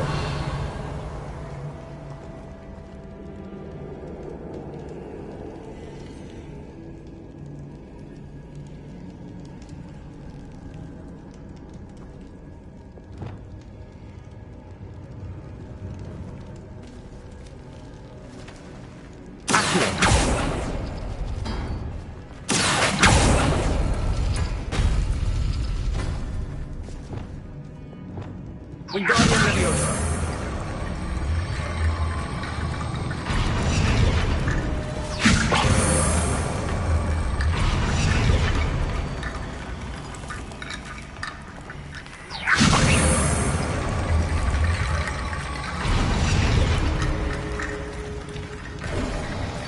You are head and shoulders above these bows. Nicely done. Revelio.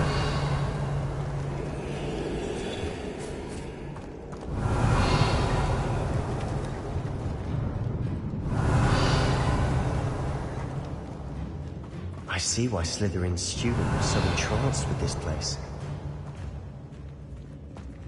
Bombarda. Confringo.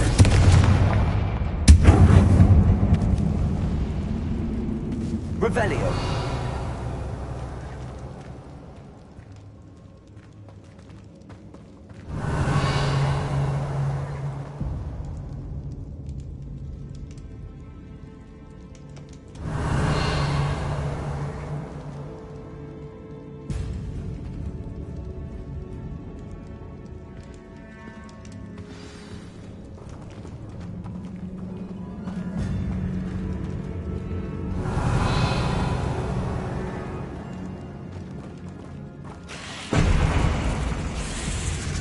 Bombarda.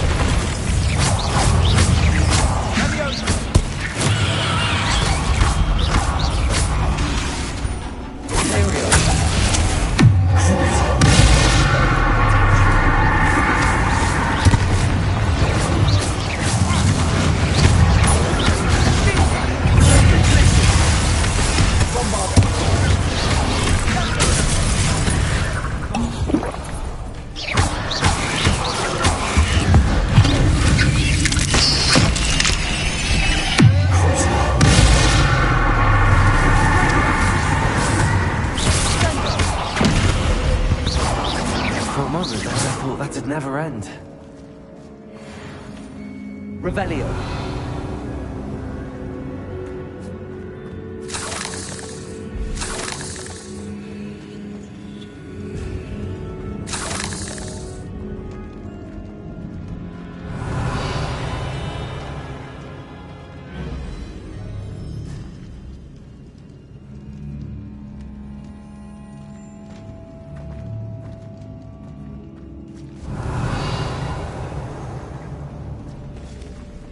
Dead end. Lovely. All that for nothing. Hold on. Don't give up yet.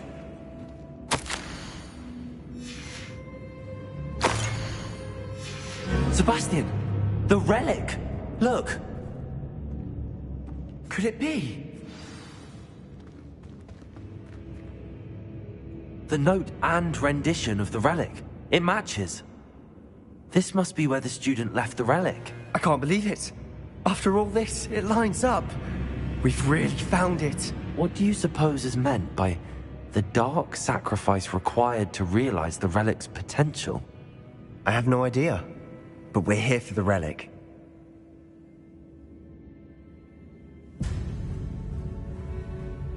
The note advises to leave the relic alone. I assure you, we were meant to find this. For Anne's sake. I'm taking it. Let's get to Feldcroft. I must keep this relic secret. Especially from my uncle.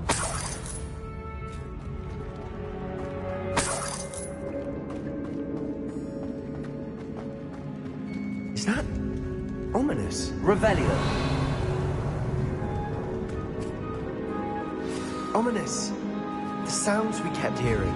It was you. You gave me no choice. I had to follow you. Sebastian, please, leave the relic alone. We can find another way to help Anne. I'm sorry, Ominous, but I'm taking it. No, you're not. If you won't put it back, then I will. Hold on, both of you. Sebastian, please, take a step back. Fine, but Ominous knows. I won't step back from a fight. Can't believe this. How much did you hear? Everything.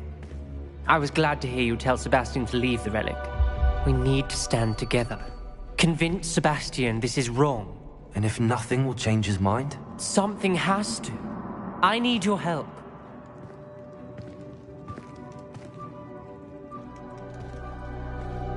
You're right. This seems far riskier than Sebastian realizes. Good. We're agreed. We don't allow him to leave here with the relic. I do think we should talk to him, but I fear we won't stop him from taking the relic. What are you suggesting? I'm suggesting we negotiate. We allow Sebastian to leave with the relic under one condition. After this, no more. I feel that's what we agreed to in the scriptorium. I'm being taken for a fool. You're not, Ominous. This may be the only way to keep your friendship intact. Let's trust him to know what's best. Fine. If I trust him on this, I'm trusting you too.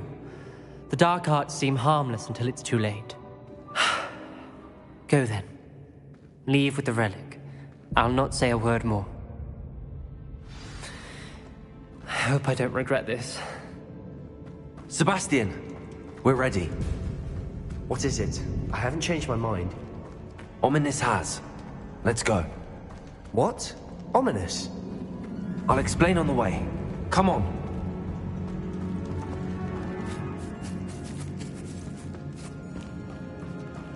Well, what happened back there? Ominous and I found a compromise. Ominous simply needs a moment with you and he'll change his mind. Is that it? I told him we ought to give you this chance, that the relic is too important to ignore. There has to be more to it than that. Tell me. We agreed on what was needed, Sebastian. You have my word.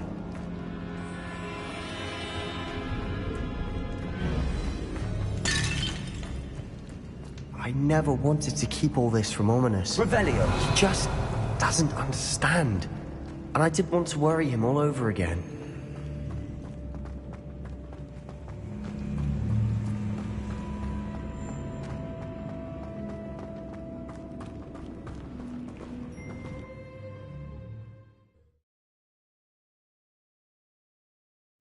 As we were leaving, Ominous wouldn't even acknowledge me. That's not like him. He was troubled, Sebastian. Even though we agreed to it all, it's been a lot to take in. I thought he understood. He knew we couldn't give up. All of this is too important. For Anne.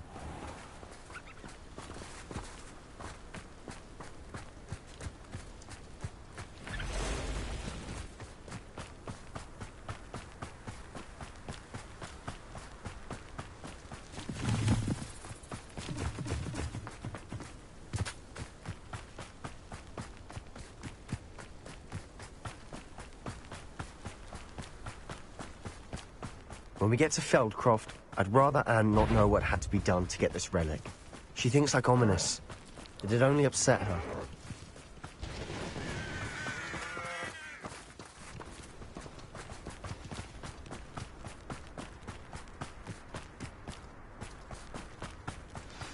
Oh no, this isn't good. What is it? Smoke, over there, by the hamlet. Feldcroft's in trouble. They're under attack. Let's hurry.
Boy! What have you done? Saved my sister. With an unforgivable curse. From that damned book, no doubt. Your father would be ashamed. You've gone too far, Sebastian. Stay away from her. From all of us.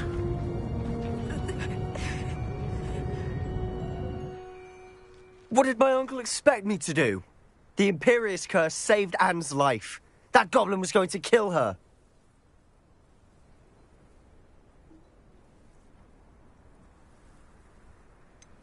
There was little time to react, but it was an unforgivable curse. I acted in the moment.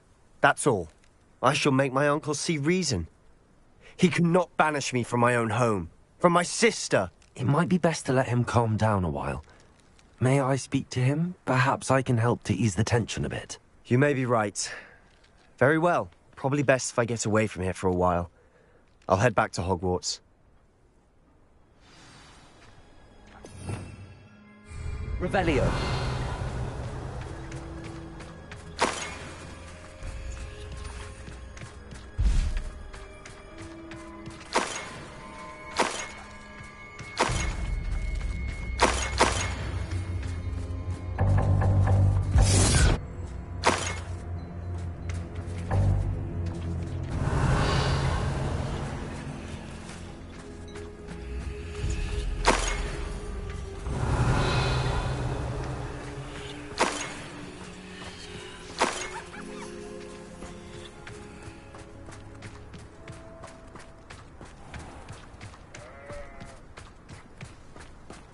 What was he thinking? Pardon me, Mr. Sallow. What Sebastian did was inexcusable. You cannot possibly be about to defend him. Sebastian acted rashly, but he acted out of instinct to save Anne. Out of instinct? With an unforgivable curse? This family does not resort to using dark magic even against our enemies. What Sebastian did cannot be undone. That you are defending Sebastian's behavior at all tells me everything I need to know. You are as guilty as he is. Sebastian is to come nowhere near Feldcroft, nowhere near Anne.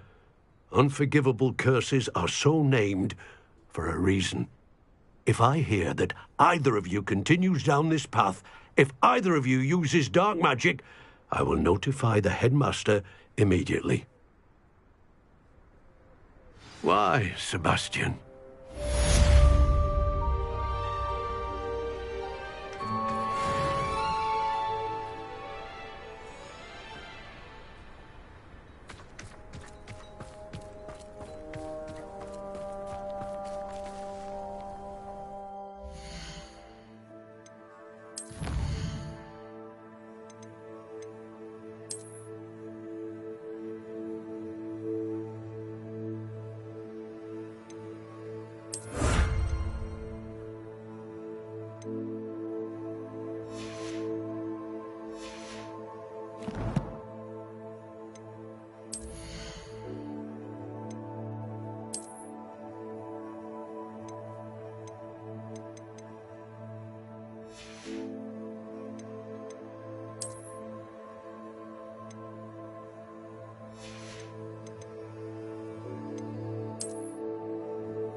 Not sure how I'd fare in a little place like this.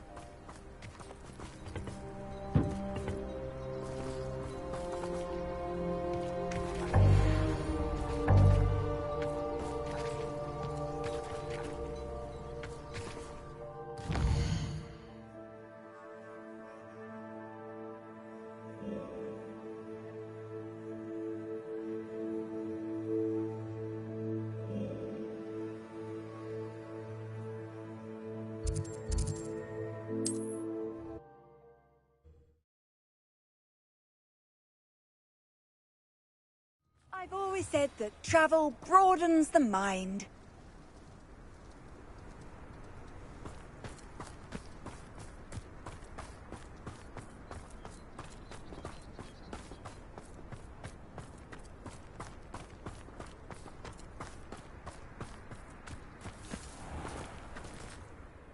Hello, nice to see you again. You as well. What can I help you with? What do you have for sale? What can I help you with today?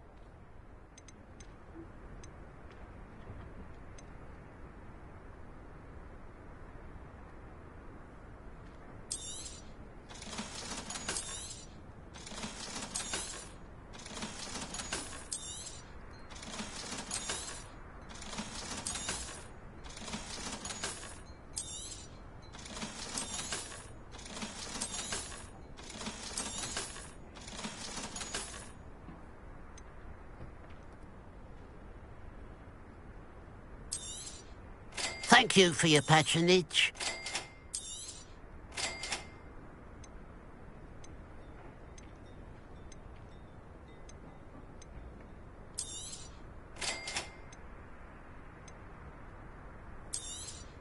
Thank you for your patronage. Glad you were able to stop by. I got my heirloom back, and I'm able to look my neighbours in the eye now. Thanks to you.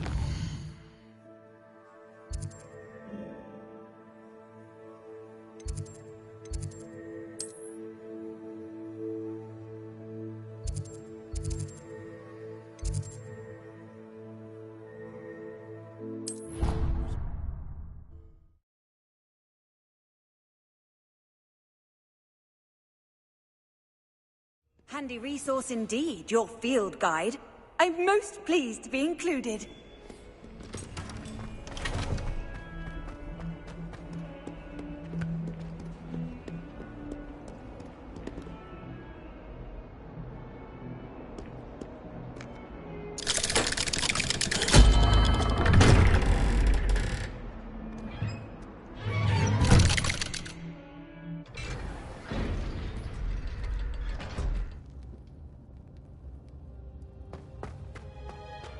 Did you speak with my uncle?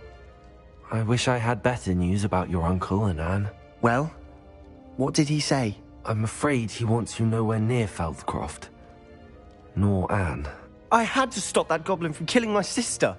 He had no right to banish me from my own twin. If he thinks banishing me means I'm going to give up on Anne, he's sorely mistaken. He also said he cannot excuse the use of dark magic in any form, and that if he hears of either of us using it, he'll go straight to Professor Black. Huh. That relic, dark magic or not, is the key to saving Anne. To reverse that curse. I will not lose Anne for good. I should send the crest to Anne. She'll know that we need to meet. I'm afraid I don't follow. Nothing, just a thought. Now I'm more determined than ever to learn what power that relic has. What did you mean you'd send Anne a crest so that she'd know to meet you? We just lost our parents, and we were packing up to go and live with Solomon. We couldn't take everything. She was carefully organizing her prized possessions, a box of artifacts she'd collected to do with our family. Jewelry, cards, old photographs. She got to her favorite, a handmade crest, and without a second thought she handed it to me. "This will keep you safe," she said. "It holds no enchantment, but I've kept it with me since. That's how I can reach Anne. I'll get the crest to her with plans to meet." Be careful, Sebastian. Your uncle could intercept it. We'll be expelled. Even if Ominous is upset with us, he has no love lost for his family. He'd use their connections to the headmaster if we needed his help. I shall wait to hear from you then. Thank you. I very much appreciate you standing by me through all of this. I'll send you an owl when I have news.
Dick thinks you should be proud of all the potions you...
Hogwarts cave shouldn't be terribly far from here.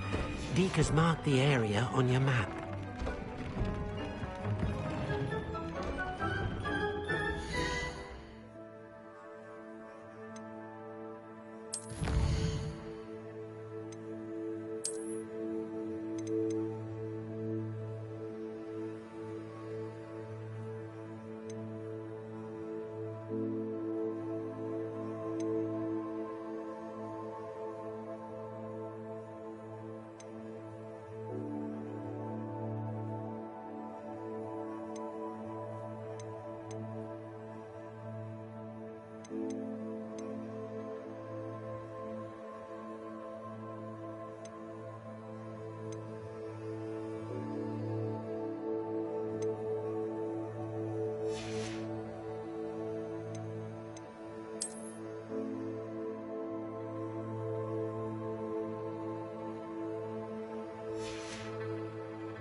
What are you up to now?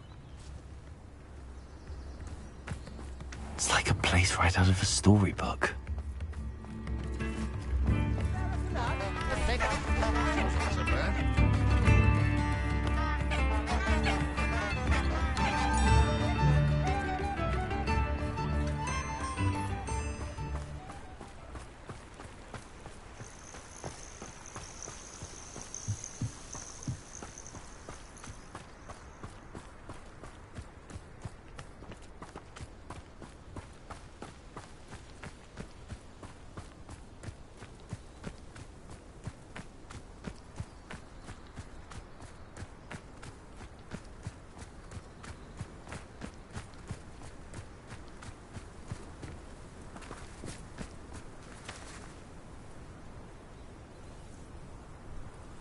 I thought my owl might pique your interest.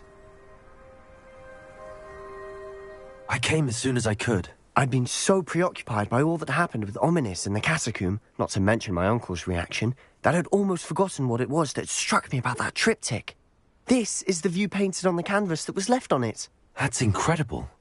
You know this area well. And while I was waiting for you, I scouted around and discovered an abandoned mine nearby, surrounded by Ranrock's loyalists. Do you think there's a connection to the triptych? I've no idea, but perhaps they're searching it, the way they did Rookwood Castle and Isidora's Manor.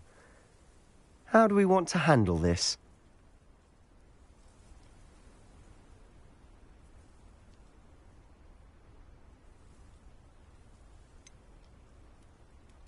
We need to see what they're doing. I say we take them head on. Let's bury some enemies. Very well. And I still have that rune symbol we found on the triptych. If there is a connection, I suspect we'll see that symbol again. After you.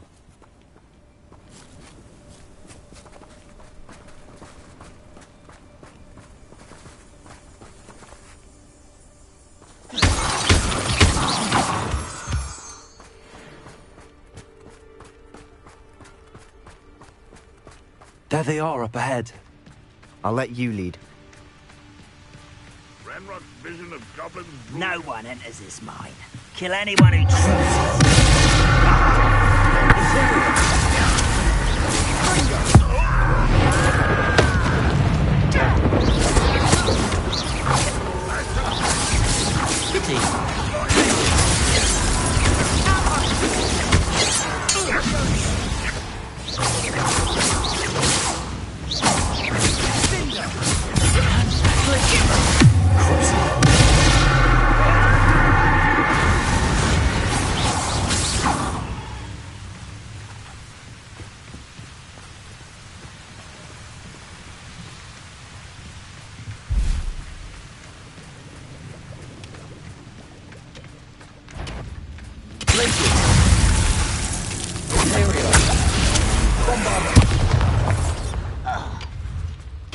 All of Ranrock's loyalists deserve the same fate.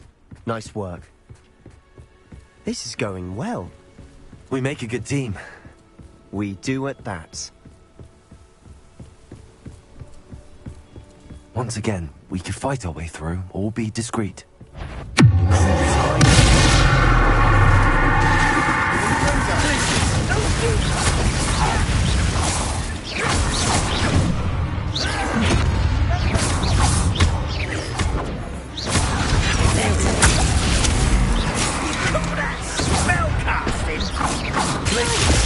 Bombarder! Impressed! Is that it?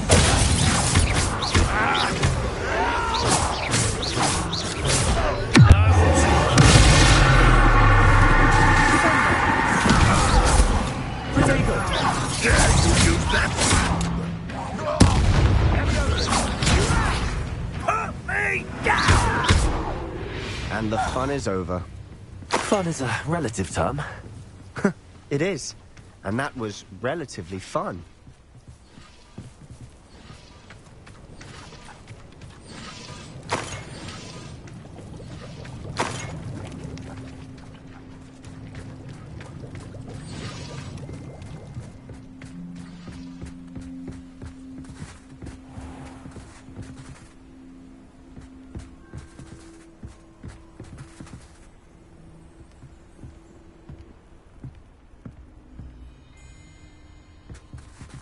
I should tell you.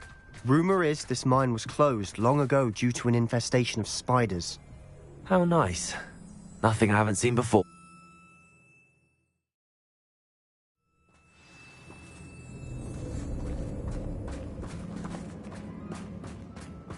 For better or for worse, we're in. Someone there?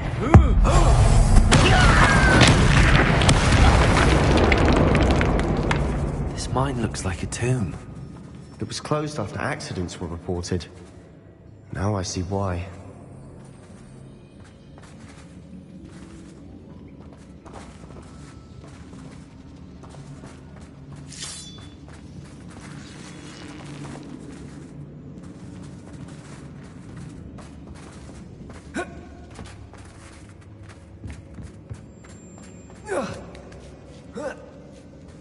I don't see any goblins in these webs.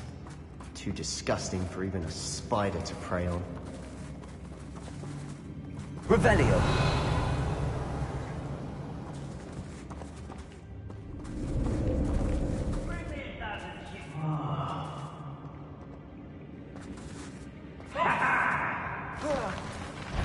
Your best moment, I say.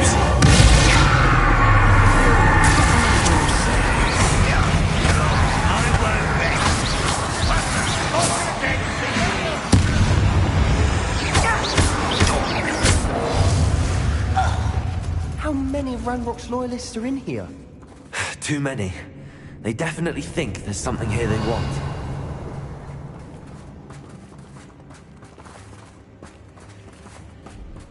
Bombarder. Revelio.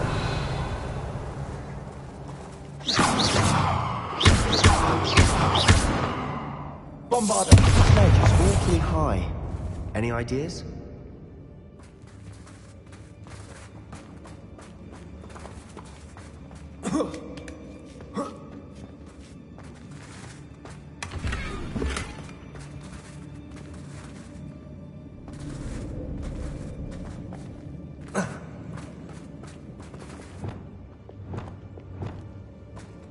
Wingardium Leviosa.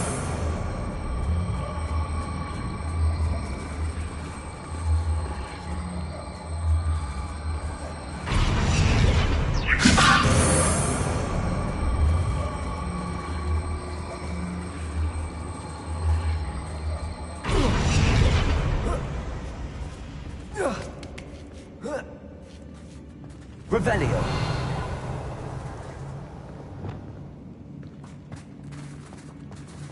It's no wonder spiders give people goosebumps.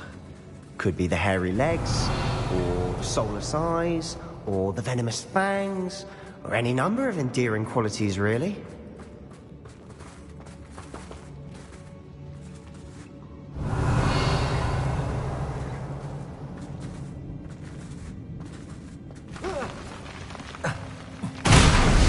smashing.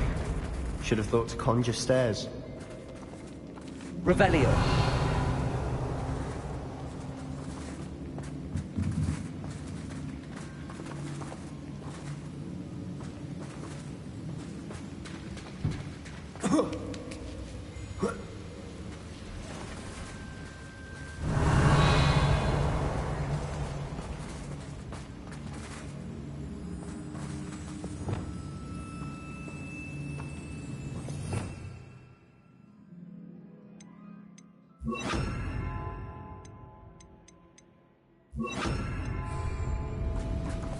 Reparo.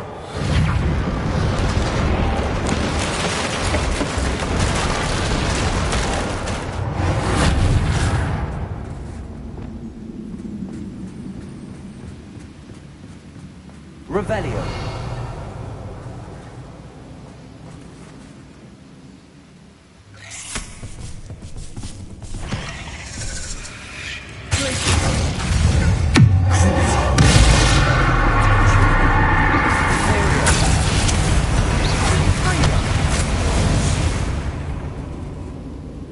We've rid the world of another spider. Revelio. I shall sleep better tonight.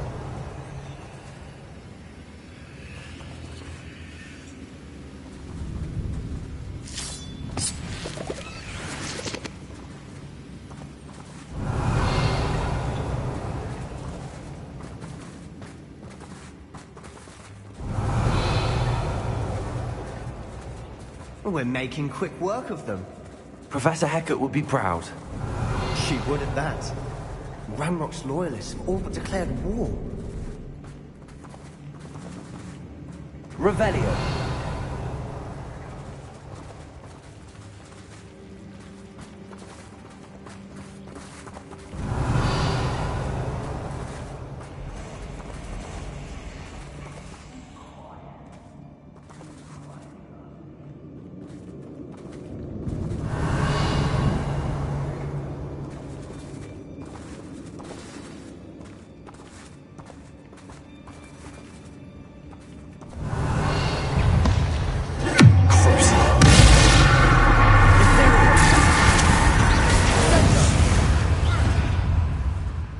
Revelio.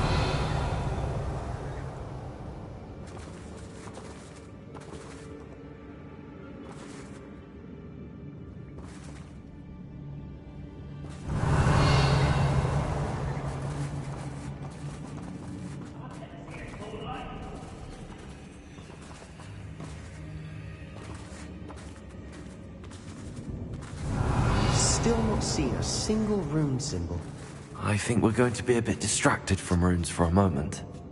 An unwelcome distraction at that. Revelio.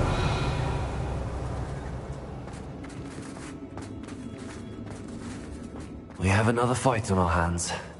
Why am I not surprised?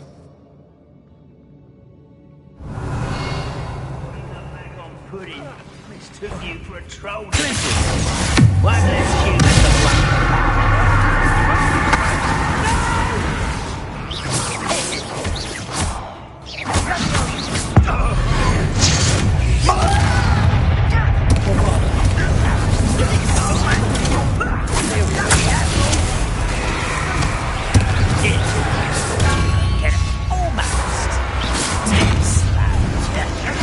You're making this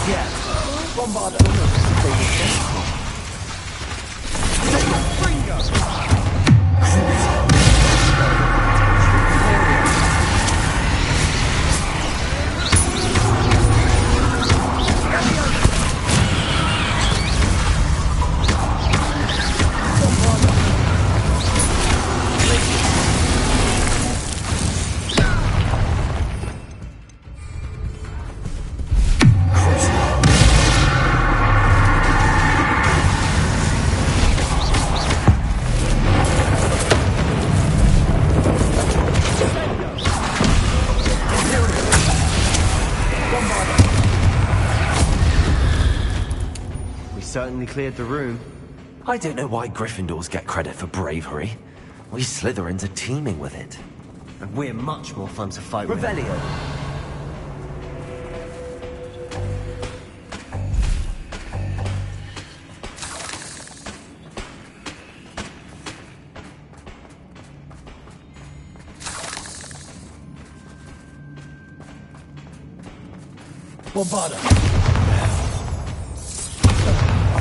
Have a look around in peace.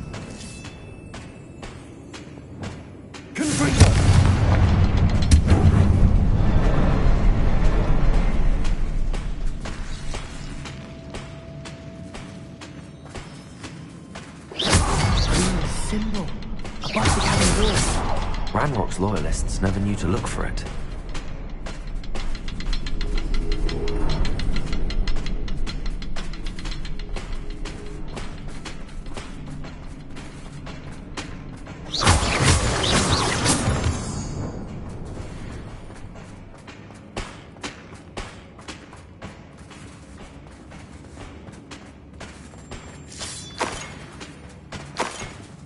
I wouldn't be surprised to find a couple more rune symbols.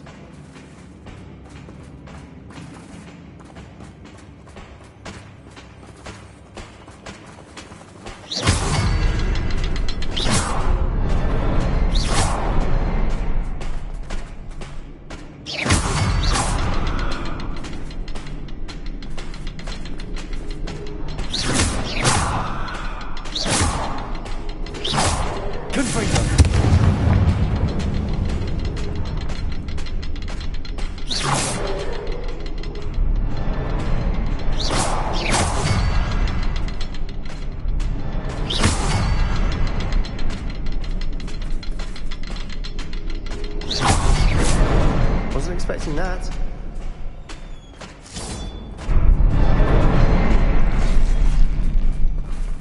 Revelio.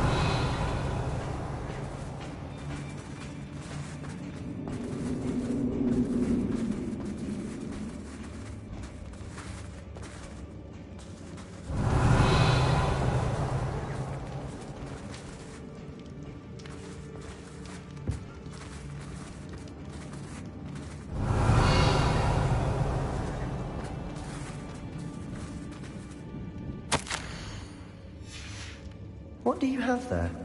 A journal entry by Isadora. Hopefully it will help. Revelio. Mystery. Sebastian, I think I found something. A canvas piece. Brilliant. Our efforts weren't in vain after all. Still, something about this place feels odd.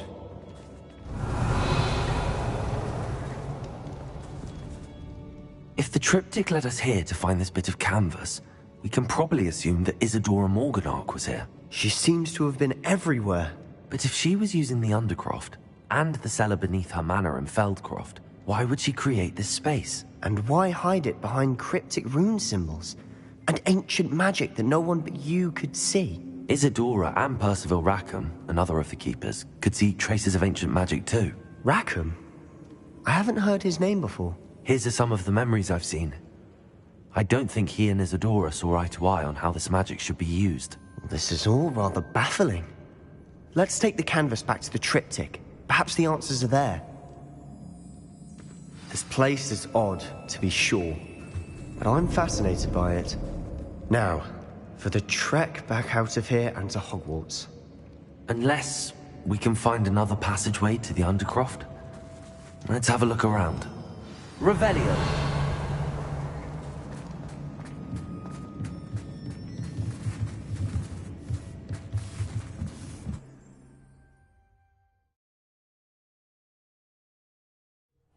And now for the moment of truth.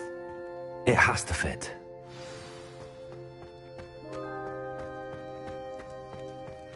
Please tell me you recognize the location in this bit of canvas.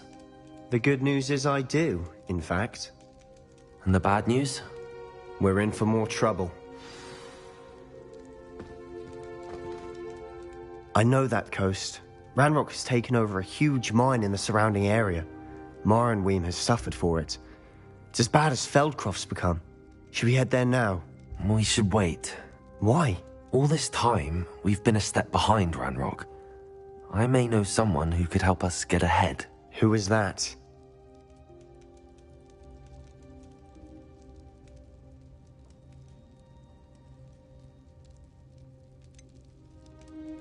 Someone who knows Ranrock personally. They asked me not to mention their name to anyone. A goblin?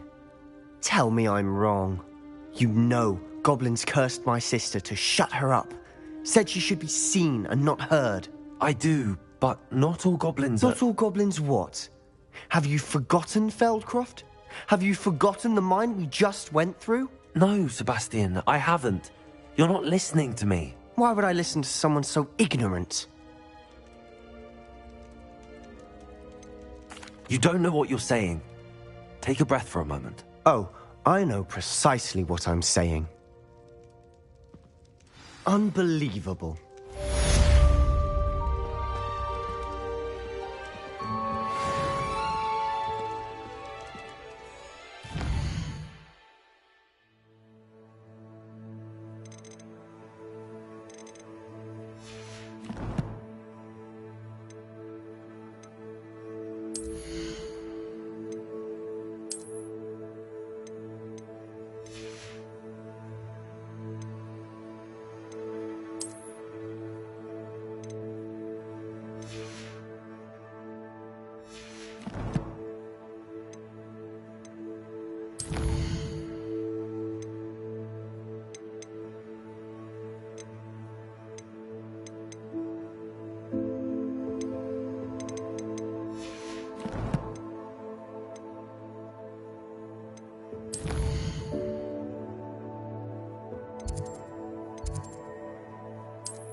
I hope Professor Fitzgerald has confirmed what she needed to.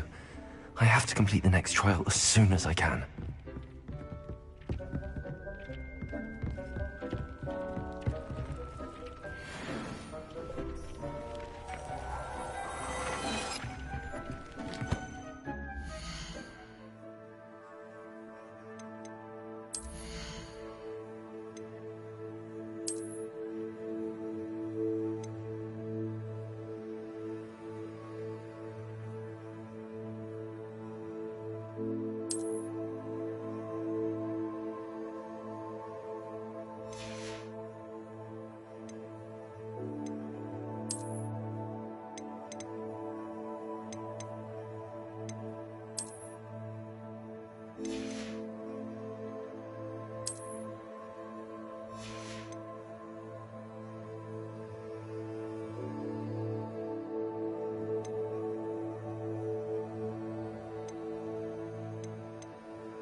Dick thinks you should be proud of all the potions you've brewed.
Nice to see you, my young friend.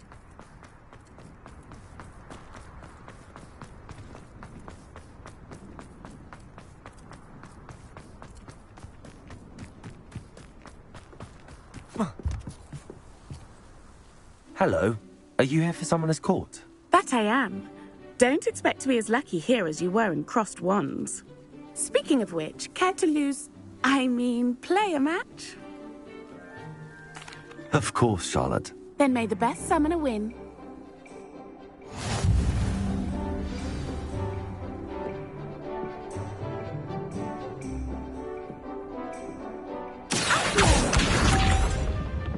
Revelio. Precisely as planned.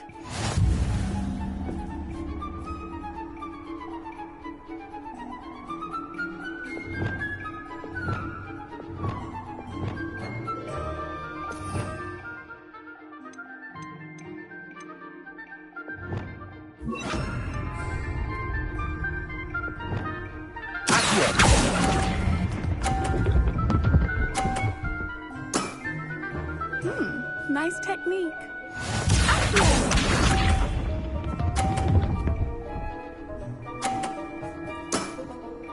Precisely as planned.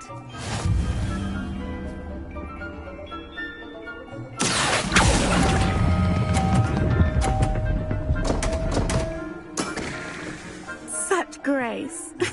Finesse. Accio.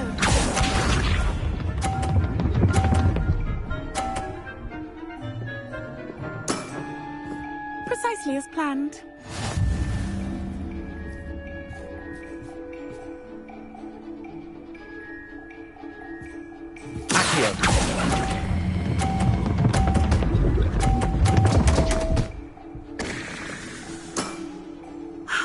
I'll remember that. Didn't I say I adore competition?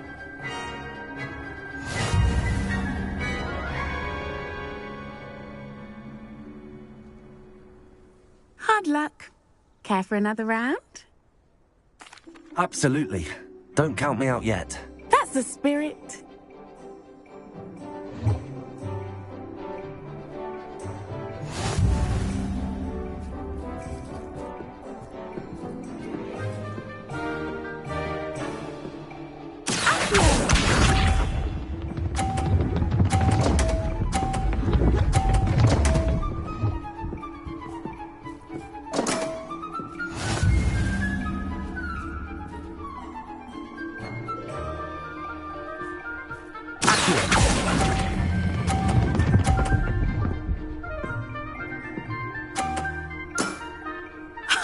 Sting me with a billywig. I'll never top that.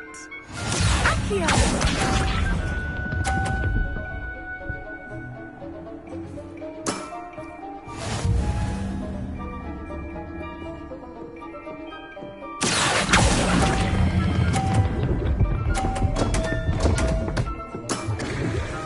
Such grace. Finesse. Accio.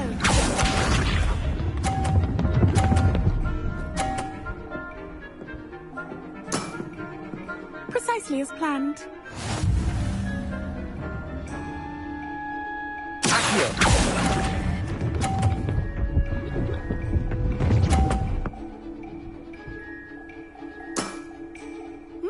Nice technique.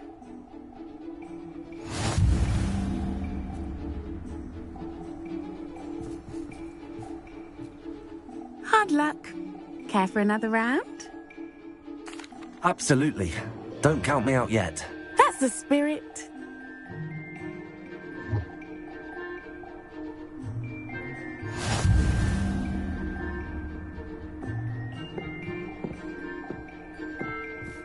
Accio.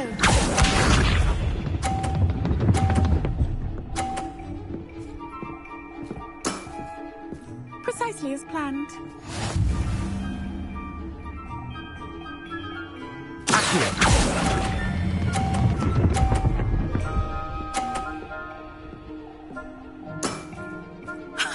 Sting me with a billywig. I'll never top that. Accio.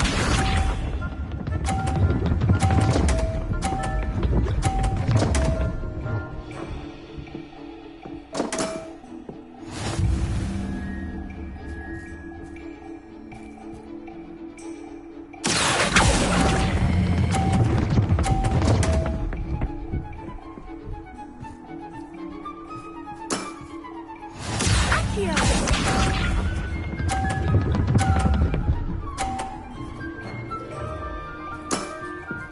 Precisely as planned.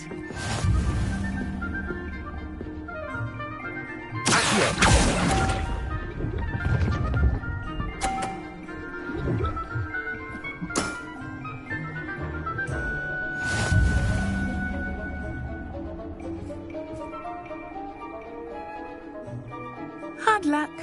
Care for another round? Absolutely. Don't count me out yet. That's the spirit.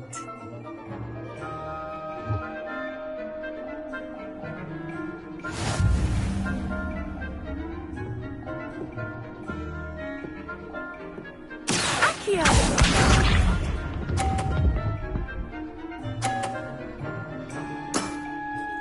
Precisely as planned.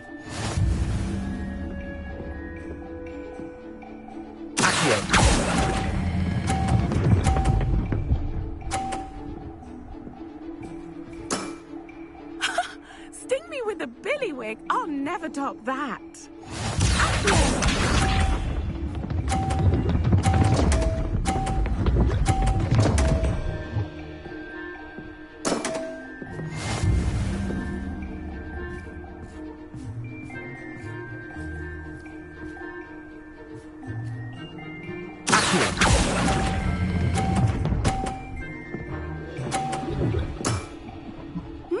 Nice technique.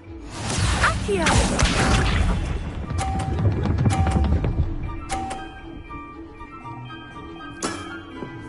Precisely as planned.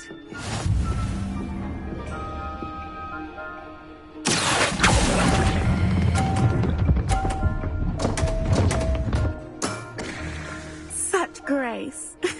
Finesse.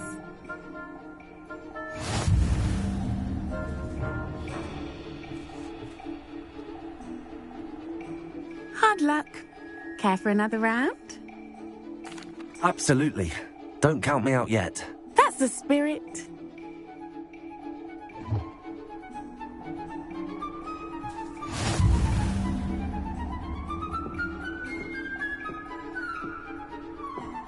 Accio!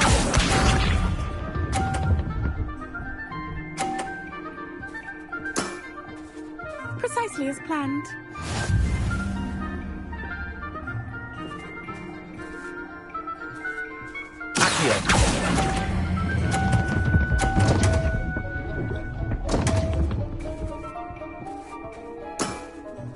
Such grace.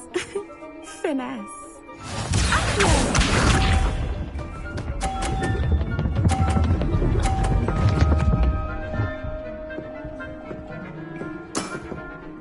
Precisely as planned.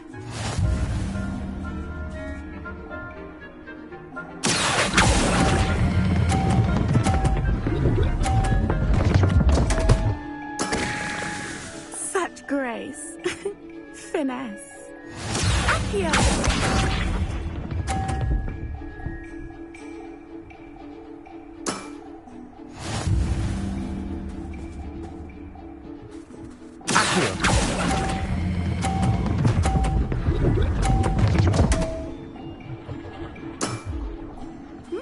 Nice technique.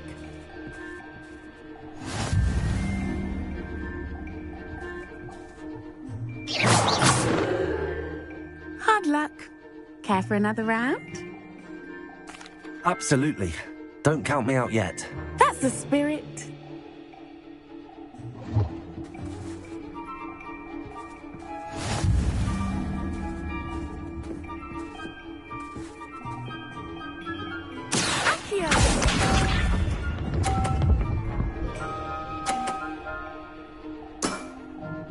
Precisely as planned.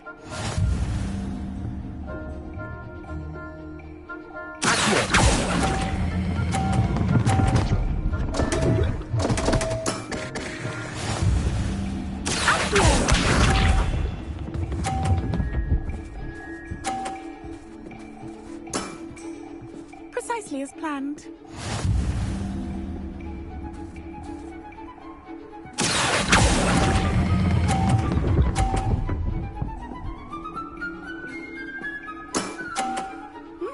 Nice technique.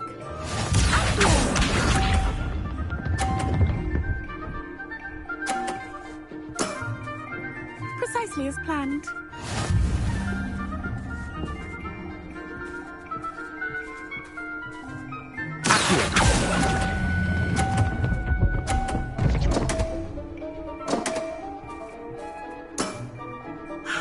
I'll remember that. Well, you are good.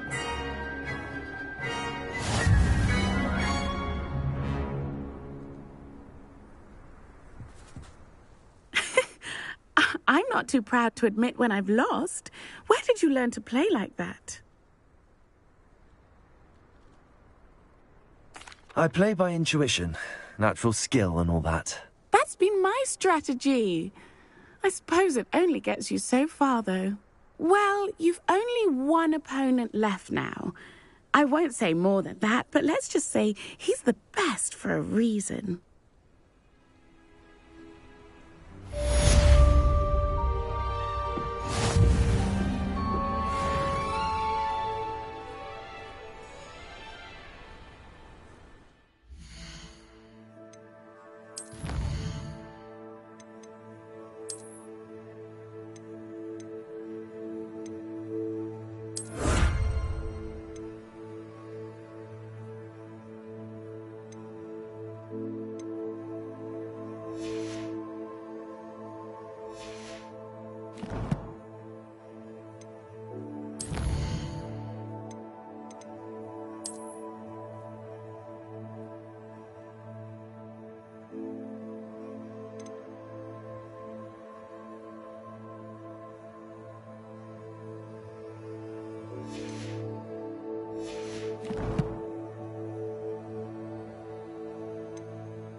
Welcome back.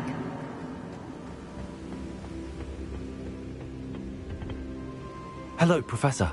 I have news. The goblins are looking for something. Another repository. They've built drills to help with their search. Most troubling. Are these repositories like the broken container I found at Rookwood Castle? They are. I fear we have no time to lose. Have a look at the map. Fortunately, the next trial is fairly nearby. It's Hogwarts. As you know, I was headmistress in my time. My portrait hangs in the headmaster's office. In fact, I witnessed Professor Black learn of your arrival. And I'll confess that I wondered about you. Wait, is the next trial in the headmaster's office? It is. I had hoped that when the time came, the occupant of that office would be of help to us. Unfortunately, this headmaster seems wildly unconcerned with anything but himself. You'll need to access the office while he's away. I understand. Very well. I'll find some way to get in. Good. I shall meet you in my portrait there. Until then.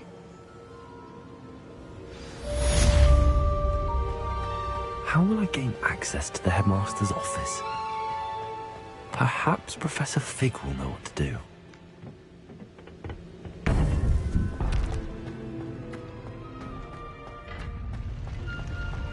I've always said that travel...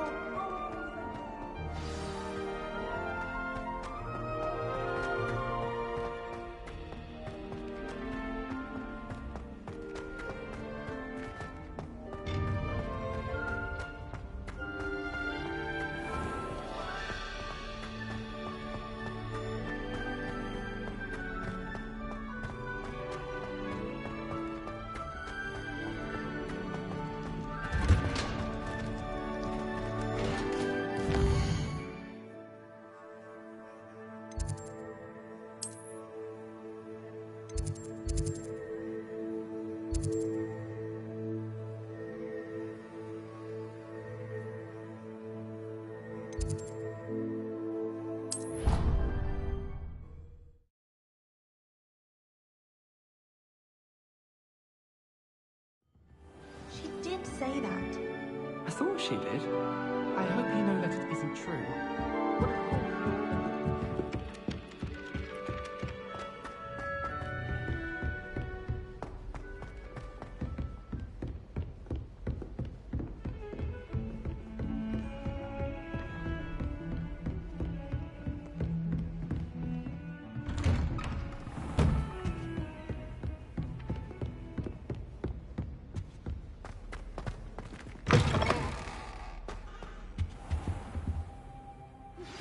We should speak with Mr. Bickle's friends.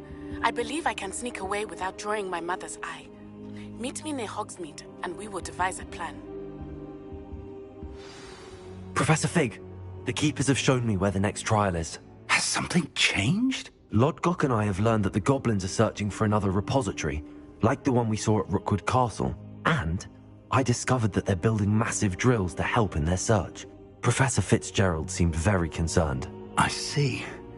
Ranrock clearly knows even more than we suspected. And sir, there's something else. Lodgok knew Miriam. He knew Miriam? They encountered each other at Rookwood Castle. She was doing research. That's where she found the container with the portkey.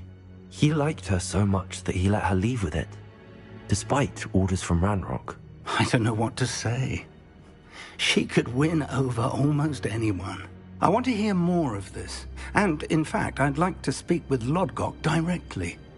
But we've no time now. Where is the next trial? Believe it or not, it's in the headmaster's office. Incredible. All right. You'll need the password to get past the stone gargoyle. The headmaster's house elf will know it. I've actually met Scrope, but I'm not sure he'll tell me. He's rather devoted to the Black family. He is. So you'll need a disguise. I have just the thing. A polyjuice potion. You'll look and sound like Professor Black. Wait, doesn't polyjuice potion require a bit of the person you want to change into? And take ages to brew? It does. So how do you already have polyjuice potion to change into Professor Black? One never knows when such a thing may come in handy. Let's just say I felt the need to be prepared for anything after my fruitless trip to the Ministry on his behalf. Now, time is of the essence. Drink up and I shall explain more.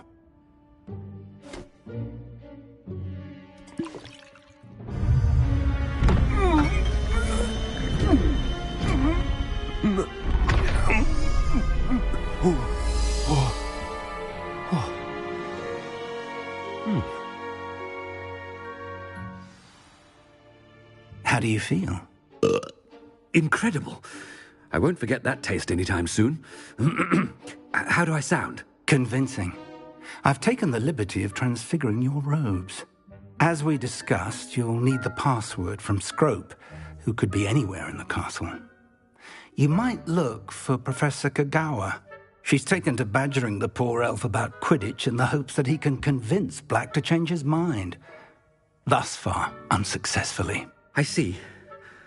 But what if Professor Black sees me? Leave him to me. I shall tell him where to meet a liaison from the Ministry in Hogsmeade. That should give you plenty of time. Thank you, Professor. I suppose we'll meet again in the map chamber. It's rather strange to hear gratitude coming from Professor Black. I'll see you there. Now to find the headmaster's house elf.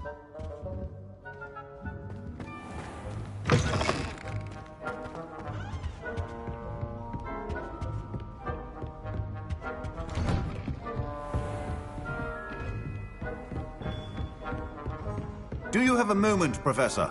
Professor, I was hoping to catch you. Places to be, Professor Sharp. Places to be. Of course, sir. Only, you'd asked me about a particular potion, and I did? I did, yes. Well, spit it out, Sharp. I don't have all day. Probably best not to discuss it here, sir.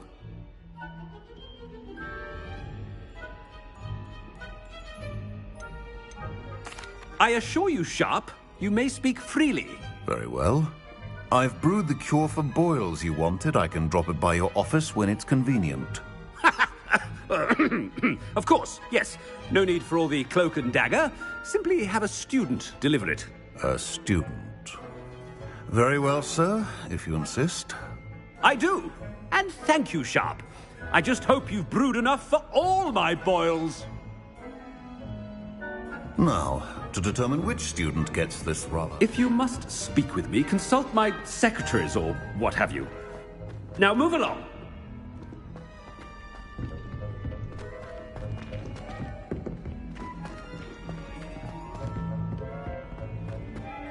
Chewing with your mouth open? Where are your manners? I thought I heard the headmaster approaching.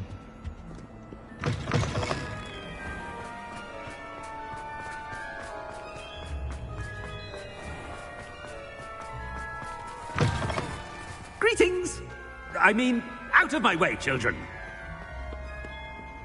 Professor Black, how are you, sir? Stand proud, purebloods. The future is yours. Professor, a word? Professor Black, again, it is not too late to reconsider your decision regarding Quidditch. We could still have trials and a somewhat shortened season. It would be better than none at all. But the injury, Madam Kogawa. Professor, more than one student has taken a bludger to the head on our pitch. I dare say it knocked some sense into them. And they're fine now. The fact that it happened to be a pureblood, well, that's no reason to... What nonsense! That you would trivialize the health of a student over a silly game. A silly game? You are quite impossible sometimes. Sir, I've a good mind to write to the Department of Magical Games and Sports at the Ministry about you. good idea. I can even provide the parchment should you need it. Now, where is my elf? Parchment? Very well, I will, and with pleasure. And I spotted Scrope in the Great Hall. Seems to be avoiding me. I wonder why. Good day, Madam Kagawa.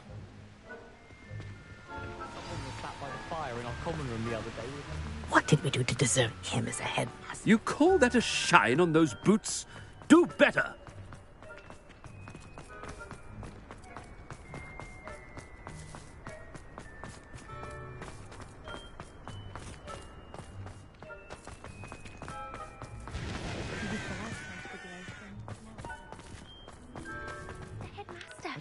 I hope it's not about anything I've been doing.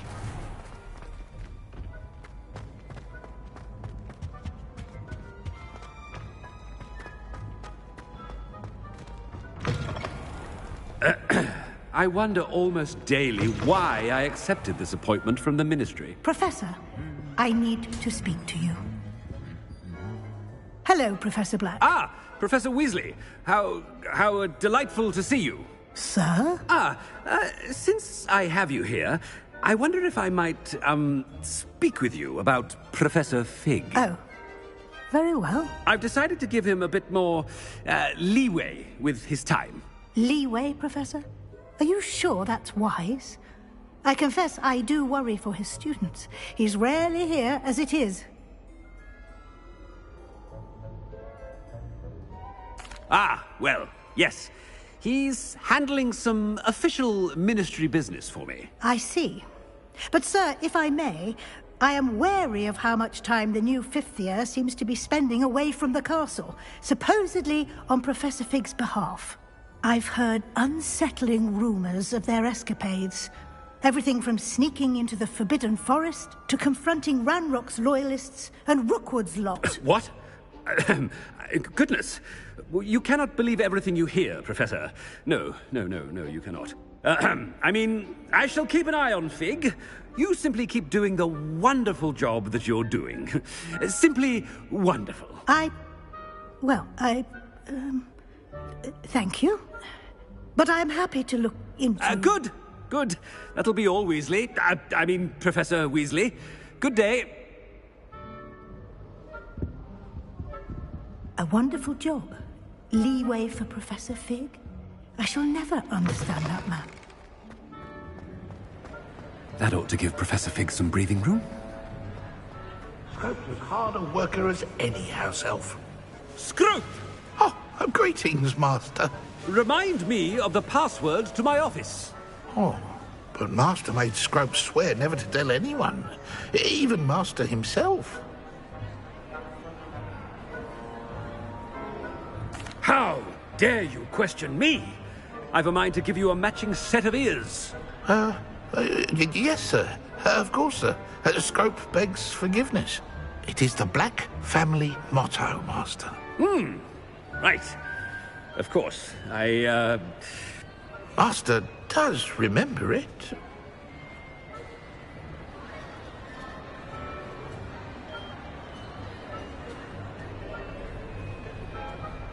But certainly I remember. It's still stronger together, no? Master has made Scrope laugh. It's pure bloods forever, isn't it? Close, Master. Scrope thinks Master is indeed testing Scrope. It is always pure. Obviously. And, of course, as Master knows, in French. Ah, yes, of course. I order you to pronounce it for me. Oh, Master knows that Scrope's French is most pitiful. Oh, very well. Toujours pure. There is another matter, Scrope. I confiscated this filthy diary from a student. It smells of squid and seawater. Oh, Apollonia's diary. That is quite a surprise, Master. What do you wish Scrope to do with this treasure? Rubbish. Whatever you wish, Scrope. It's your treasure. Now, off with you.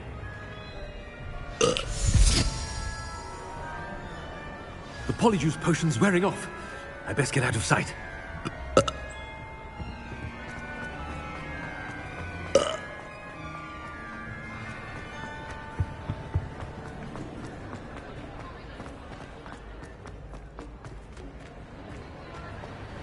Made it just in time. It's wearing off. Fig was right. I can't believe it worked. Now to speak the password to the gargoyle.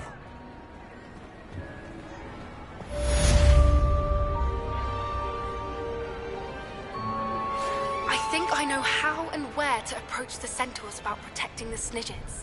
Meet me in the Forbidden Forest.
Dick thinks you should be proud of all the potions you've brewed.